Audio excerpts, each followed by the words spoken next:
നമ്മൾ ഇങ്ങനെ ആയിരുന്നെങ്കിൽ, അതായത് 41 ദിവസം പുഷ്പസമർപ്പണം നടത്തി 42-ാം ദിവസം നമുക്ക് 10 ലക്ഷം രൂപ കിട്ടും എന്നുള്ളൊരു ഓഫർ ഉണ്ടായിരുന്നെങ്കിൽ നമ്മൾ എല്ലാവരും എന്താക്കിയായിരുന്നു? വണ്ടിയും പ്രശ്നമല്ല, ഉറക്കവും പ്രശ്നമല്ല, 2 മണിക്ക് 2 മണിക്ക് തന്നെ അലാറം വെച്ച് 2:30-ക്ക് വേറൊരു അലാറം, 3 മണിക്ക് വേറൊരു അലാറം, 3:30-ക്ക് ഒരു അലാറം, 3:45 കാരണം മിസ്സായി പോയാൽ പോയില്ലേ? 10 ലക്ഷം അല്ലേ പോകുന്നത്.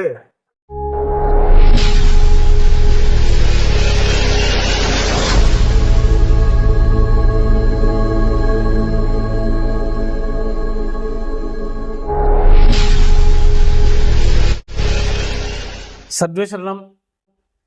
അപ്പോൾ ഇന്നത്തെ വീഡിയോ എന്ന് പറഞ്ഞാൽ, ഇപ്പോൾ ശാന്തിരാശ്രമത്തിൽ ബ്രഹ്മശ്രീ കരുണാകര ഗുരുവിൻ്റെ പരമ്പരയിൽ ഒരു അപചയ ദിവസത്തിൻ്റെ ഒരു എന്താ പറയുക സങ്കല്പ പ്രാർത്ഥനയും ഈ വ്രതവും ഒക്കെ നടക്കുകയാണ്.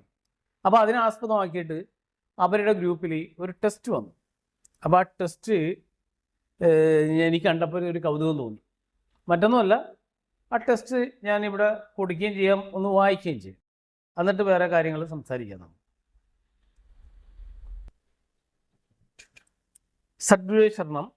മീറ്റിംഗ് തുടങ്ങിയതിന് ശേഷം 8:15 PM ആകുമ്പോൾ അറ്റൻഡൻസ് എടുക്കുന്നതായിരുന്നു. ആ സമയത്ത് 250 ആക്കുവാൻ എല്ലാവരും പരിശ്രമിക്കണം. അപ്പോൾ ഇതെന്താണെന്ന് മനസ്സിലാകാത്തത് കൊണ്ട് ഞാൻ ഇതിനെക്കുറിച്ച്, അപ്പോൾ ഇതിനു മുമ്പ് തന്നെ ഞാൻ ഒരു കാര്യം പറഞ്ഞിട്ടുണ്ട്.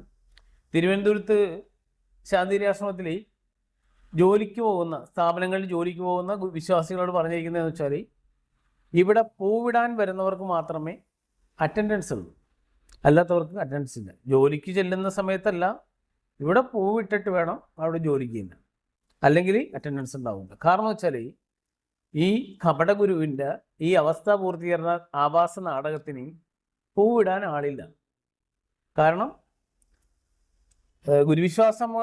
വിശ്വാസികളെ സംബന്ധിച്ചെന്ന് പറയുന്നത് പരമ്പരയിൽ വന്ന അപജയത്തിൻ്റെ ഒരു ദിവസമാണിത്. ഫെബ്രുവരി 22 എന്ന് പറയുന്നത്.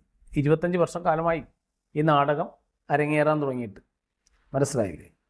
അപ്പോൾ അന്ന് അങ്ങനെ വന്നപ്പോൾ എന്ന് പറഞ്ഞാൽ, ഇപ്പം ഇതിനോടനുബന്ധിച്ച് ഇവർ പറയുന്നതെന്ന് വെച്ചാൽ 41 ദിവസം വ്രതം ഈ പരമ്പരയിലെ ഏറ്റവും പുണ്യമായ ദിവസം എന്ന് പറഞ്ഞു. ഗുരു 72 സംവത്സര കാലം ഈ പ്രസ്ഥാനം പടുത്തുയർത്താൻ ഒരുപാട് ത്യാഗങ്ങളും യാതനകളും സഹിച്ചതൊന്നും ഒന്നുമല്ല. ആ സ്മരണകളല്ല പ്രധാനം. ഈ പറയുന്ന ഗുരുവിൻ്റെ ദേഹവിയോഗത്തിന് പോലും കാരണക്കാരിയായ അമൃതാജന്യ, ആ അമൃതാജന്യ അത് കഴിഞ്ഞിട്ടൊരു നാടകം നടത്തിയിട്ടുണ്ട്. അല്ലെങ്കിൽ ഒരു ആഭാസത്തരം ഈ ഗുരു ഒരിക്കലും ഈ പരമ്പരയുടെ അമരത്ത് ഭരണതലത്തിൽ കൊണ്ടുവരരുതെന്ന് പറഞ്ഞൊരു കുടുംബത്തിൽ ആളെ വിളിച്ചിട്ടാണ് ഇവർ എന്ത് ചെയ്തേക്കുന്നത്, ഈ പറഞ്ഞ അധികാരമൊക്കെ കൊടുക്കാൻ വേണ്ടി അവിടെ ഒരു ആഭാസ നാടകമൊക്കെ നടത്തിയത്. ഒരുമിച്ച് കഴിഞ്ഞ് 41 ദിവസം ഇവർ ഒരുമിച്ച് താമസിച്ച്, അതിനെക്കുറിച്ച് കൂടുതലൊന്നും ഞാൻ പറയുന്നില്ല, കാരണം വിശ്വാസ പരമ്പരയിൽ എല്ലാവർക്കും ചോദിച്ചാൽ മനസ്സിലാവും. അങ്ങനത്തെ ആഭാസ തരങ്ങളൊക്കെ കാണിച്ച് ഗുരുപരമ്പരയ്ക്ക് ഇന്ന് വരെ ഉണ്ടാകാത്ത ഒരുപാട് കാര്യങ്ങൾ ആ ഒരു 41 ദിവസം അരങ്ങേറി. അതിൻ്റെ കർമ്മദോഷങ്ങൾ ഷെയർ ചെയ്യുന്ന ഒരു ദിവസമാണ്, ഒരു ചടങ്ങാണ് ഈ 41 ദിവസത്തെ ഈ പൂവിടലും കാര്യങ്ങൾ. മനസ്സിലായി? ഇവർ ചെയ്തു കൂട്ടിയ കർമ്മത്തിൻ്റെ ദോഷങ്ങൾ മറ്റുള്ളവരിലേക്ക് ഷെയർ ചെയ്യുക. അതാണ് ഈ നാടകത്തിൻ്റെ യഥാർത്ഥത്തിൽ പറഞ്ഞാൽ പൊരുൾ. അതിന് ഇപ്പം ആളില്ല. അപ്പോൾ ആളില്ല പറഞ്ഞപ്പോൾ എന്ത് ചെയ്യും? മീറ്റിങ്ങുകൾ വിളിക്കുകയാണ്. എല്ലാ ദിവസവും രാത്രി പല ഏരിയ കമ്മിറ്റികളിൽ വിളിച്ചിട്ട് ഇതേപോലെ മീറ്റിംഗ് നടത്തും. ആ മീറ്റിങ്ങിൽ ആളില്ല വരുമ്പോൾ എന്ന് പറഞ്ഞാൽ പിന്നെ കോർഡിനേറ്റർമാരെയും ഗവേണിംഗ് കമ്മിറ്റി ഉള്ള ആൾക്കാരെ എല്ലാവരെയും വിളിച്ചിട്ട് ഇവർ ഫയർ ചെയ്തിട്ട് അതിലേക്ക് ആൾക്കാരെ അറ്റൻഡൻസ് എടുക്കുമ്പോൾ 250 പേര് വേണം മിനിമം. മനസ്സിലായത്? അപ്പോൾ അതിന് വേണ്ടിയുള്ള ടെസ്റ്റ് മെസ്സേജാണ്. അപ്പോൾ ഞാൻ ഇത് ആഴത്തിൽ ചോദിച്ചപ്പോൾ എന്ന് പറഞ്ഞാൽ, ഒരു വീഡിയോ ഞാൻ കാണാനില്ല. വീഡിയോ അല്ല, ഓഡിയോയാണ്. ആ ഓഡിയോ നിങ്ങളുടെ അറിവിലേക്കായിട്ട് ഞാൻ കേൾപ്പിച്ചിട്ട് അതിനെക്കുറിച്ച് പറയാം. മനസ്സിലായോ? കാരണം വെച്ചാൽ ഇവിടുത്തെ കോഴിക്കോട് സതീശൻ എന്ന് പറയുന്ന ഒരു സന്യാസ വേഷധാരി എന്ന് പറയാം ഇപ്പം, അദ്ദേഹം നടത്തുന്ന ഒരു സത്സംഗം എന്ന് പറയുന്ന പോലെ ഒരു പ്രഭാഷണ പരമ്പരയല്ല, ഒരു മീറ്റിംഗ്. ആ മീറ്റിങ്ങിൽ അദ്ദേഹം തലശ്ശേരിയിലുള്ള ആൾക്കാരെ അഭിസംബോധന ചെയ്ത് സംസാരിക്കുക. മനസ്സിലായില്ലേ? അപ്പോൾ അത് ഞാനിപ്പോൾ ഒരു ആമുഖമായിട്ട് പറഞ്ഞാണ് ഇത്രയും കാര്യങ്ങൾ. അപ്പോൾ ഇവരുടെ ഈ പരമ്പരയുടെ കരിദിനമായ അല്ലെ കറുത്ത ദിനങ്ങളായ ഈ 41 ദിവസം ഇവർ അരങ്ങേറിയ ആ നാടകത്തിൻ്റെ പരിസമാപ്തി ഫെബ്രുവരി 22. മനസ്സിലായ? അപ്പോൾ ആ ഫെബ്രുവരി 22 എത്തിക്കുന്നതിന് മുമ്പ് ഈ എല്ലാ പരമ്പരയുള്ള ആൾക്കാരെ ഇതിലേക്കൊന്നും അടുപ്പിക്കാൻ വേണ്ടി ഗുരു ശരീരത്തോട് ഇരുന്നപ്പോൾ എന്ന് പറഞ്ഞാൽ ഗുരു പറഞ്ഞാൽ മതി, ഇന്ന ദിവസം നമുക്ക് വ്രതമുണ്ട്, ഇന്ന ദിവസം കൂടലുണ്ട്, ഇന്ന ദിവസം ഇന്ന ആഘോഷമുണ്ടെന്ന് പറഞ്ഞാൽ ഇതേപോലെ തന്നെ നാടകമൊന്നും നടത്തണ്ട. കൃത്യമായിട്ട് ആൾക്കാർ വരും. ഇതിപ്പോൾ എന്ന് പറഞ്ഞാൽ ആളെ കിട്ടാത്തത് കൊണ്ട് ഇവർ തന്ത്രപ്പാട് നടത്തിയത്. കാരണം ഇവരെന്താണെന്നുള്ളതും ഇവരെന്താണ് ഈ കാണിക്കുന്നത് എന്നുള്ളത് പരമ്പര മൊത്തം തിരിച്ചറിഞ്ഞു. മനസ്സിലായി? പക്ഷെ തമ്മിൽ ആരും പറയില്ല. എന്താണ് പറഞ്ഞു കഴിഞ്ഞാൽ ആ പറയുന്നവനെ പിടിച്ച് പുറത്താക്കുന്ന ഒരു പ്രവണത ഇവിടെയുള്ളവന്മാർക്കുണ്ട്. മനസ്സിലായോ? ആശ്രമത്തിൽ കയറാൻ പറ്റിയില്ലെങ്കിലോ എന്നൊക്കെയാണ് ധരിക്കുന്നത്. അതൊക്കെ ഇവന്മാരെ മൂടത്തരങ്ങളാണ്. ആശ്രമത്തിൽ കയറ്റാതിരിക്കാനുള്ള അധികാരമൊന്നും ഇവർക്കില്ല. മനസ്സിലായ? അത് ആണത്തോളവർ കയറി കഴിഞ്ഞിട്ടുണ്ടെങ്കിൽ ഇറക്കി വിടാൻ ഇവരെ കൊണ്ട് പറ്റില്ല. മനസ്സിലായേ? അപ്പോൾ അതവിടെ നിൽക്കട്ടെ. ഈ വോയിസ് ഒന്ന് കേട്ടിട്ട് ഞാൻ അതിനെക്കുറിച്ച് പറയാം. അപ്പോൾ ആ വോയിസ് ഒന്നുമില്ല. മിറാ ഗുഹയിലേക്ക് ഓടിപ്പോയി ചത്ത മാനിന്റെ തോൽ ചുട്ടു തിന്ന് വിഷമിച്ച് പട്ടിണി കിടന്ന് ഈ ആശയത്തെ സ്ഥാപിക്കാൻ വേണ്ടി പരിശ്രമിച്ച 30 ദിവസങ്ങളുടെ ഒരു വലിയ സ്മരണാർത്ഥമാണ്, അല്ലെങ്കിൽ ആ ത്യാഗത്തെ ഏറ്റെടുക്കുന്നതിന്റെ ഭാഗമായിട്ടാണ് മുസ്ലിം സഹോദരന്മാർ ഈ വ്രതം എടുക്കുന്നത്. അപ്പോൾ നമ്മളൊരു 100 മുസ്ലിം സഹോദരന്മാരുടെ വീടുകളിൽ റംസാൻ സമയത്ത് പോയി നോക്കിയാൽ അതിൽ നോൽമ്പെടുക്കാത്ത ഒരാളെ കാണണമെങ്കിൽ നമുക്കൊരു 50 വീടെങ്കിലും കയറിയാലേ കാണും. അതും കാണാൻ പ്രയാസമായിരിക്കും. നിങ്ങൾക്ക് നോക്കിയാൽ അറിയാം. അപ്പം നമുക്ക് ചിലപ്പോൾ 10 വീടെങ്കിലും കയറിയാലേ കൂടുന്ന ഒരാളെ കാണാൻ പറ്റൂ എന്ന് വന്നാൽ അത് വളരെ ബുദ്ധിമുട്ടാണ്. കാരണം അങ്ങനെ നമുക്ക് വന്നുകൂടാ. നമ്മളെല്ലാവരും എത്തണം. അത് എത്താത്തതിൻ്റെ കാരണം എന്താണെന്ന് വെച്ചാൽ നമുക്ക് പല കാരണങ്ങളുണ്ട്. ഒന്ന്, വളരെ ഗൗരവമായ ഒരു പ്രശ്നമാണ് രാവിലെ എണീക്കാനുള്ള ബുദ്ധിമുട്ട്. ഒന്ന് കേട്ടില്ലേ? എന്താണ് പറഞ്ഞു വെക്കുന്നത്? മുസ്ലിം സമുദായത്തിൻ്റെ നോമ്പ് സമയത്ത് ഒരു 50 വീട്ടിൽ പോയാൽ പോലും വ്രതമെടുക്കാത്ത അല്ലെ നോമ്പെടുക്കാത്ത ഒരാളെ കണ്ടെടുക്കാൻ പറ്റില്ലെന്ന്. അതേസമയത്ത് ശാന്തിഗിരിയിൽ ഈ പൂടൽ കർമ്മത്തിലേക്ക് 10 വീട്ടിൽ കയറിയ ഒരാളെ കിട്ടുള്ളൂ എന്നാണ് പറയുന്നത്. മനസ്സിലായോ? അപ്പം 100ക്ക് 10% ഇല്ലേ? 10-1 പറയുമ്പോൾ 100-100 10 പേര്, അപ്പം 10%. അത്രയും ആൾക്കാരെ ഇന്ന് പൂവിടാൻ വരുന്നുണ്ട്. അത് എന്തുകൊണ്ടാണ്? നിർബന്ധിതമായ ഈ ഇതുള്ളത് കൊണ്ട്. മനസ്സിലായോ? പണ്ടെന്ന് പറഞ്ഞാൽ ഇങ്ങനെ അടിച്ച് ചെയ്യേണ്ട കാര്യമില്ല. ആൾക്കാർക്ക് അറിയാം. അവരവരുടെ ജീവന് വേണ്ടിയാണ് അവർ വന്ന് ഗുരു പറഞ്ഞു കൊടുത്ത കാര്യങ്ങൾ ചെയ്യുന്നത്. ഇന്നതല്ല. ഇന്ന് ജോലി ഉണ്ടാവില്ല, അല്ലെങ്കിൽ കൂലി ഉണ്ടാവില്ല, അല്ലെങ്കിൽ ട്രാൻസ്ഫർ ചെയ്യും. ഭീഷണിയുടെ പുറത്താണ് ഇവർ ഇതൊക്കെ വന്ന് ചെയ്യേണ്ടി വരുന്നത്. ആ ഒരു ഗതികേടൊന്നും ആലോചിച്ച് നോക്കിയ പരമ്പരയാണ്. മനസ്സിലായ? പരമ്പരയുടെ അല്ല, ഇവരുടെയും ഗതികേടാണ്. കാരണം നീലക്കുറുക്കനെ തിരിച്ചറിഞ്ഞ് വിശ്വാസി പരമ്പര. മനസ്സിലായി? കപട ഗുരുവിനെ ഈ പറയുന്ന വിശ്വാസികൾ തിരിച്ചറിഞ്ഞു. ഒരുപാട് നാൾ ഒരുപാട് പേരെ പറ്റിക്കാൻ പറ്റില്ല. കുറച്ച് നാൾ കുറച്ച് പേരെ പറ്റിക്കാൻ പറ്റും. അപ്പോൾ അതാണ് സംഭവം. അപ്പോൾ അടുത്ത കൂടി കേൾക്കാം. കുറച്ചുണ്ട്, പുള്ളി പറയുന്ന കുറേ കാര്യങ്ങളുണ്ട്. അപ്പോൾ അതിനോടനുബന്ധിച്ച് സംസാരിക്കാമെന്ന് വെച്ചാണ് ഈ വോയിസ് എടുത്തത്. രണ്ടാമത്തത് എത്താനുള്ള ദൂരം. ഇപ്പം എത്താനുള്ള ദൂരം എന്ന് പറയുന്നത് ഒരു ചെറിയ പ്രതിസന്ധിയാണ്. വാഹനമുണ്ട്, വരാൻ സൗകര്യമൊക്കെ ഉണ്ട്. പിന്നെ നമ്മൾ ഈ എണീക്കാനുള്ള മടിയെ ദൂരത്തിൽ അങ്ങ് കോമ്പൻസേറ്റ് ചെയ്യാണ്. ആരോട് ചോദിച്ചാലും പറയുന്ന ദൂരം എന്നാണ്. ഞാനിപ്പോൾ കുറേ വരാത്ത ആളുകളെയൊക്കെ പലരെയും ഫോൺ ചെയ്ത് ചോദിച്ചു. എനിക്ക് പരിചയമുള്ള പല ആളുകളും. അപ്പം എല്ലാവരും പറഞ്ഞു, സ്വാമി എത്ര ദൂരം രാവിലെ എണീറ്റ് ഇവിടെ എത്താൻ ഉള്ള പ്രയാസം. അപ്പം ഞാൻ ചോദിച്ചു, ഗുരുവിൻ്റെ സാക്ഷിയാക്കി ഒരു സത്യം പറയൂ. അത് പറയാം. എത്ര മണിക്ക് എണീക്കുന്നത്? അത് 6:30. അപ്പോൾ 6:30 എണീറ്റ് പിന്നെ ദൂരത്തിന് എന്തിനാ കുറ്റം പറയുന്നത്? എന്ന് വെച്ചാൽ സത്യത്തിൽ എന്ന് പറഞ്ഞാൽ ആൾക്കാർക്ക് ഇതിനോട് താല്പര്യമില്ല. ഈ പറഞ്ഞ പൂവിടലോടും ഇവരുടെ ഈ അവസ്ഥാപൂർത്തികരണ നാടകത്തിനോടും താല്പര്യമില്ല. ആ വ്രതവും ആൾക്കാർക്ക് താല്പര്യമില്ല. 41 ദിവസം വ്രതം.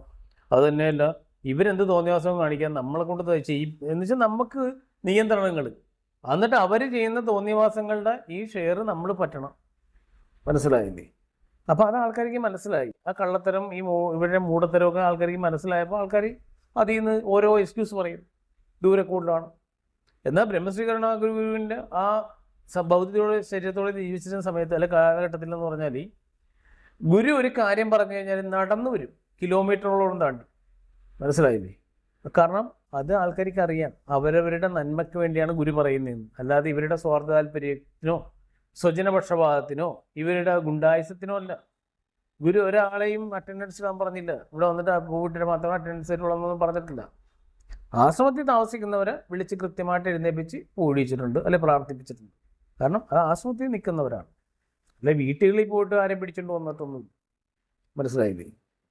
അപ്പോൾ അടുത്ത കാര്യം, നമ്മൾ ആനക്കാമ്പൊയിൽ എന്ന് പറയുന്ന, കോഴിക്കോട് ആനക്കാമ്പൊയിൽ എന്ന് പറയുന്ന ഒരു സ്ഥലത്ത് 80 കിലോമീറ്റർ ദൂരെ നിന്ന് രാവിലെ 3 മണിക്ക് എണീറ്റ് ആഹാരമൊക്കെ ഉണ്ടാക്കി വെച്ച് 41 ദിവസത്തേക്ക് കോൺട്രാക്റ്റ് ആയിട്ട് വണ്ടി ഏൽപ്പിച്ചിട്ട് വരുന്ന വിശ്വാസികളെ എനിക്കറിയാം. തിരുവമ്പാടി, ആനക്കാമ്പൊയിൽ ഭാഗത്ത് എല്ലാ ദിവസവും വന്ന് പോകും. അപ്പോൾ അവർക്ക് അതിൻ്റെ പ്രാധാന്യത്തെക്കുറിച്ച് അറിയുന്നത് കൊണ്ടാണ് അവർ ആ കാര്യത്തെ അങ്ങനെ സൂക്ഷിപ്പിലെടുക്കുന്നത്. അതിനെക്കുറിച്ച് എനിക്ക് പറയാനുള്ളത് വെച്ചാൽ, അത് ഈ സ്വാമി എന്ന് പറയുന്ന ആൾ പറയുന്നത് തെറ്റാണ്. കാരണം വെച്ചാൽ അറിയുമോ, ഇപ്പോഴും ഒരുപാട് ആൾക്കാർക്ക് ആഭിചാര യന്ത്രങ്ങൾ ഇവർ കൊടുത്തിട്ടുണ്ട്. ഒന്നത്. രണ്ടാമത്തേന്ന് പറഞ്ഞാൽ, ഈ അമൃതാജന്യയുടെ തുണി കഴുകണ വെള്ളത്തിലാണ് ഭൂരിഭാഗവും ഭക്ഷണം പാചകം ചെയ്യുന്നത്. മനസ്സിലായോ? പബ്ലിക്ക് കഴിക്കുന്നവരെ. മനസ്സിലായോ? കാരണം തീർത്ഥം പോലെ ഇവരുടെ ഈ തുണി കഴുകുന്ന വെള്ളം, ഇവരുടെ ഡ്രസ്സ് കഴുകുന്ന വെള്ളം, അവസാനത്തെ ആ കഴുകുന്ന വെള്ളം എടുത്തിട്ടാണ് ഇവർ തീർത്ഥം വരെ ഉണ്ടാക്കുന്നത്, പിന്നെ പ്രസാദം ഉണ്ടാക്കുന്നത്.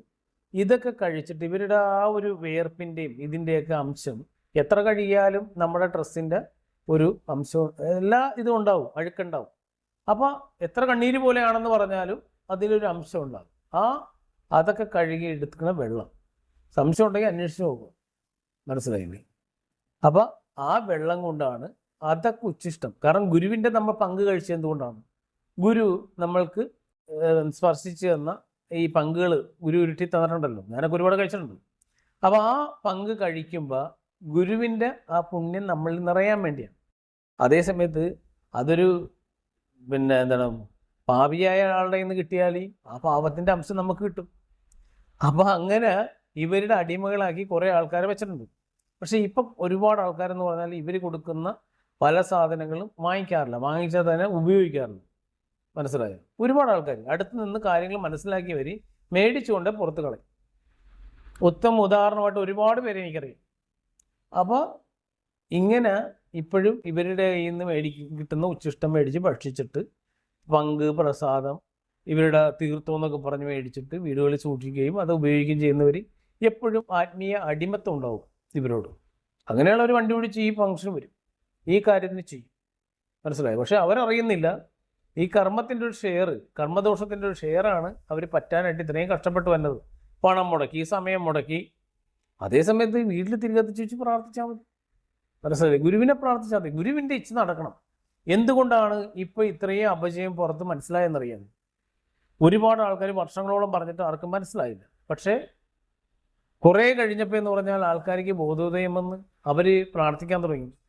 എന്താണോ ഗുരുവിൻ്റെ ഇച്ഛ അത് നടപ്പിലാകണം, അല്ലാത്ത ഒന്നും നടപ്പിലാകരുതെന്ന് പ്രാർത്ഥിക്കാൻ തുടങ്ങിയപ്പോഴാണ് ഇവരുടെ മദ്യക്കേസ്, ഇവരുടെ മറ്റേ സ്നേഹയുടെ പറയാനുള്ള സ്ത്രീ വിഷയങ്ങൾ, ഗുരുരത്നൻ്റെ, അങ്ങനെ ഒരുപാട് വിഷയങ്ങൾ ഈ പറയുന്ന പരമ്പരക്ക് ബോധ്യപ്പെട്ടു. ഇന്ന് ബോധ്യപ്പെടാത്ത ഒരു 5% ആൾക്കാരേ ഉള്ളൂ. അവരാണ് ഇത് പൊക്കിപ്പിടിച്ച് നടക്കുന്നത്. ബാക്കി 95% ആൾക്കാർക്ക് എന്ന് പറഞ്ഞാൽ എല്ലാ കാര്യങ്ങളും അറിയാം. പക്ഷേ അവർക്ക് ചില കാര്യങ്ങളിൽ, ഒരു കുടുംബത്തിൽ ഈ 5 പേരുണ്ടെങ്കിൽ ഒരാൾക്ക് ബോധ്യപ്പെട്ട് കഴിഞ്ഞിട്ട് കാര്യമില്ല, ബാക്കി 4 പേർ കൂടി ബോധ്യപ്പെടണം. പോട്ടെ, 4 പേർക്ക് ബോധ്യപ്പെട്ടൊരു കാര്യമില്ല, 5ാമത്തെ ആൾക്ക് കൂടി ബോധ്യപ്പെടണം. എന്നാൽ മാത്രമേ ആ കുടുംബത്തിൻ്റെ ഒരു ഐക്യപ്പെട്ട് നിൽക്കാൻ പറ്റുള്ളൂ. അല്ലെങ്കിൽ ആ ഒരാളെ ഉപയോഗിച്ച് ഇവരെ ആ കുടുംബം തകർത്തുകളും. മനസ്സിലായോ? ഒരുപാട് ഡൈവേഴ്സുകൾ വന്നേക്കണത് നമ്മുടെ ശ്രീമതിയും ശ്രീകുട്ടിയും ഇവരെയൊക്കെ കുടുംബം തന്നെ തകർത്തുകളഞ്ഞത് ഇതൊക്കെ കൊണ്ടാണ്, ഒട്ടനവധി കാര്യങ്ങൾ കൊണ്ടാണ്. ഈ ഒരു കുടുംബം മാത്രമല്ല, ഒരുപാട് കുടുംബങ്ങളെ തകർത്തിട്ടുണ്ട്. മനസ്സിലായില്ലേ? ഇവരുടെ സിസ്റ്റം എന്ന് പറഞ്ഞാൽ ഇവർക്ക് ഗുരുസ്ഥാനത്ത് എത്തുക എങ്ങനെയും, അത്രയേ ഉള്ളൂ. അതിനുവേണ്ടിയുള്ള കുടിലതകളാണ് ഇവർ കാണിക്കുന്നത്. അപ്പം നമുക്ക് അടുത്ത കേൾക്കാം. അപ്പോൾ നമ്മൾ വിശ്വാസികൾ എന്ന നിലയ്ക്ക് വളരെ ജാഗ്രതയിൽ നമ്മൾ മനസ്സിലാക്കേണ്ട ഒരു കാര്യം എന്ന് പറയുന്നത്, നമ്മളെ ആശയത്തെ പറഞ്ഞ് പഠിപ്പിച്ച് വളർന്നാൽ മാത്രമേ നമ്മുടെ ഭൗതിക പുരോഗതിയും ഉണ്ടാവൂ, ആത്മീയ പുരോഗതിയും ഉണ്ടാവും. ഇദ്ദേഹം പറഞ്ഞ ഈ കാര്യം സത്യമാണ്. പക്ഷെ അത് ഇദ്ദേഹം പറയുന്ന പോലെയല്ല. നമ്മുടെ ഗുരുവിൻ്റെ നമ്മൾ ആശയം പറഞ്ഞ് പഠിപ്പിക്കണം. എന്താണ് നമ്മുടെ ആശയം? ലോക നന്മക്കുതകുന്ന സത്സന്താനങ്ങൾ നല്ല വിവാഹത്തിലൂടെ, നടത്തി അതിൽ സത്സന്താനങ്ങൾ ഉണ്ടായി ആ സത്സന്താനങ്ങളെ ലോക നന്മയ്ക്ക് ഉതകുന്ന രീതിയിൽ വളർത്തിയെടുക്കുക. അതാണ്, വളരെ സിമ്പിളാണ്. ഗുരുവിൻ്റെ ആശയം എന്ന് പറഞ്ഞാൽ ഇതാണ്. നമ്മൾ നല്ല ജീവനുകൾ ജനിക്കാനുള്ള സാഹചര്യം ഒരുക്കി കൊടുക്കുക. എന്നിട്ട് ആ ജീവനുകൾ ജനിച്ചാൽ മാത്രം പോരാ, മാതാപിതാക്കൾ ഐക്യപ്പെട്ട് ജീവിച്ച്, അല്ലാതെ ശ്രീകുട്ടി ശ്രീമതി ആൻറ്റീനെയൊക്കെ പോലെയൊന്നുമല്ല ബയോളജിക്കൽ ഫാദർ ബയോളജിക്കൽ മദർ എന്നൊക്കെ പറഞ്ഞ് പാശ്ചാത്യ സംസ്കാരമല്ല. ഗുരു നമുക്ക് തനതായ സംസ്കാരം തരുന്നുണ്ട്. നല്ല കുട്ടികൾ ജനിച്ചാൽ ആ മാതാപിതാക്കൾ തന്നെ നല്ല കുട്ടികളെ അവരെ നല്ല നന്മയിലേക്ക് വളർത്തണം. അല്ലെങ്കിൽ അവർ തിന്മയിലെ ഏറ്റവും എന്താ പറയുക, തിന്മയുള്ള കുട്ടികളായിട്ട് മാറും, തിന്മയുള്ള മനുഷ്യരായിട്ട് മാറും, മോശം ഇതിലേക്ക് പോകും, നല്ല ആത്മാക്കളായിട്ട് വന്നിട്ട്. അത് ഗുരു പ്രത്യേകം പറഞ്ഞിട്ടുണ്ട്. അപ്പോൾ അങ്ങനെയുള്ള കാര്യങ്ങൾ നമ്മൾ പാലിക്കുക. പിന്നെയുള്ളതെന്ന് പറഞ്ഞാൽ ഗുരു, നമ്മൾ ആൾക്കാരോട് പറയേണ്ടത്, ഗുരു അനുഭവിച്ച ത്യാഗനിർമ്മലമായ ആ ഒരു ജീവിതം, ഗുരുവിൻ്റെ ജീവിതം ലളിതമായ ത്യാഗനിർമ്മലമായ ആ ജീവിതം നയിക്കാനും, അല്ലാതെ ഭൗതിക സുഖങ്ങൾക്ക് വേണ്ടിയല്ല. പിന്നെ ഇവിടെ കുറേ ആൾക്കാർ പറയുന്നുണ്ട്, ഇപ്പോൾ ഈ പറയുന്ന കാര്യങ്ങൾ പറയുമ്പോൾ എന്താണ്, ഈ സത്യത്താറിനെ പറ്റിയ തെറ്റ് പറയും. ഇപ്പോൾ ഇതൊരു അജണ്ടയാണല്ലോ, സത്യത്താറിനെ പറ്റിയ തെറ്റ്, പിന്നെ അത് കഴിഞ്ഞിട്ട് ഇങ്ങനെ പറഞ്ഞു വരുമല്ലോ. അപ്പം ത്രിമൂർത്തികൾ വന്നതിന് ശേഷം ഈ പറയുന്ന 2444 ആചാര്യന്മാർ, അതിനുശേഷം ബ്രഹ്മം തന്നെ കാത്തു സൂക്ഷിച്ച ഗുരുവിനെ കൊണ്ടുവരുന്നത്, ഇതൊക്കെ ഇങ്ങനെ പറഞ്ഞു. അതൊക്കെ കൃത്യമായിട്ട് ഗുരുവിൻ്റെ ത്യാഗനിർമ്മലമായ ജീവിതം പറഞ്ഞ് മനസ്സിലാക്കുക. അല്ലാതെ ഗുരു പറഞ്ഞേക്കുന്നത് ഭൗതിക നേട്ടങ്ങൾക്ക് വേണ്ടി തിന്മയേറും. പക്ഷെ ഇവരെന്താണ് ഇതെല്ലാം പറഞ്ഞിട്ട് അവസാനം കൊണ്ടുവന്ന് കെട്ടുന്നത് ഈ അമൃതാജന്യം എന്ന് പറയുന്ന ഒരു സംഭവമാണെന്നുള്ള രീതിയാണ്. മനസ്സിലായ? ഗുരു പറഞ്ഞേക്കുന്നത് എന്താണ്, ഗുരു പറഞ്ഞ കാര്യങ്ങൾ അത് ഗുരുവാണിയിലുണ്ടല്ലോ. ഗുരു ഈ പ്രസ്ഥാനം എങ്ങനെ കൊണ്ടുപോകണമെന്ന് ഗുരു ബൈലോ സെറ്റ് ചെയ്തപ്പോൾ പറഞ്ഞിട്ടുണ്ട്. അപ്പോൾ ആ ഒരു കാര്യം ഇതിൻ്റെ അവസാനം ഞാൻ പിൻ ചെയ്യാം ഗുരു പറഞ്ഞിരിക്കുന്നത്. കാരണം വെച്ചാൽ ഒരുപാട് ആവർത്തി കേട്ടാൽ മാത്രമേ അത് മനസ്സിലാവുള്ളൂ. കാരണം ഈ ശ്രീകുട്ടി ആയാലും ശ്രീമതി ആൻറ്റി ആയാലും അതിനെയൊക്കെ വളച്ചൊടിക്കുന്നുണ്ട്.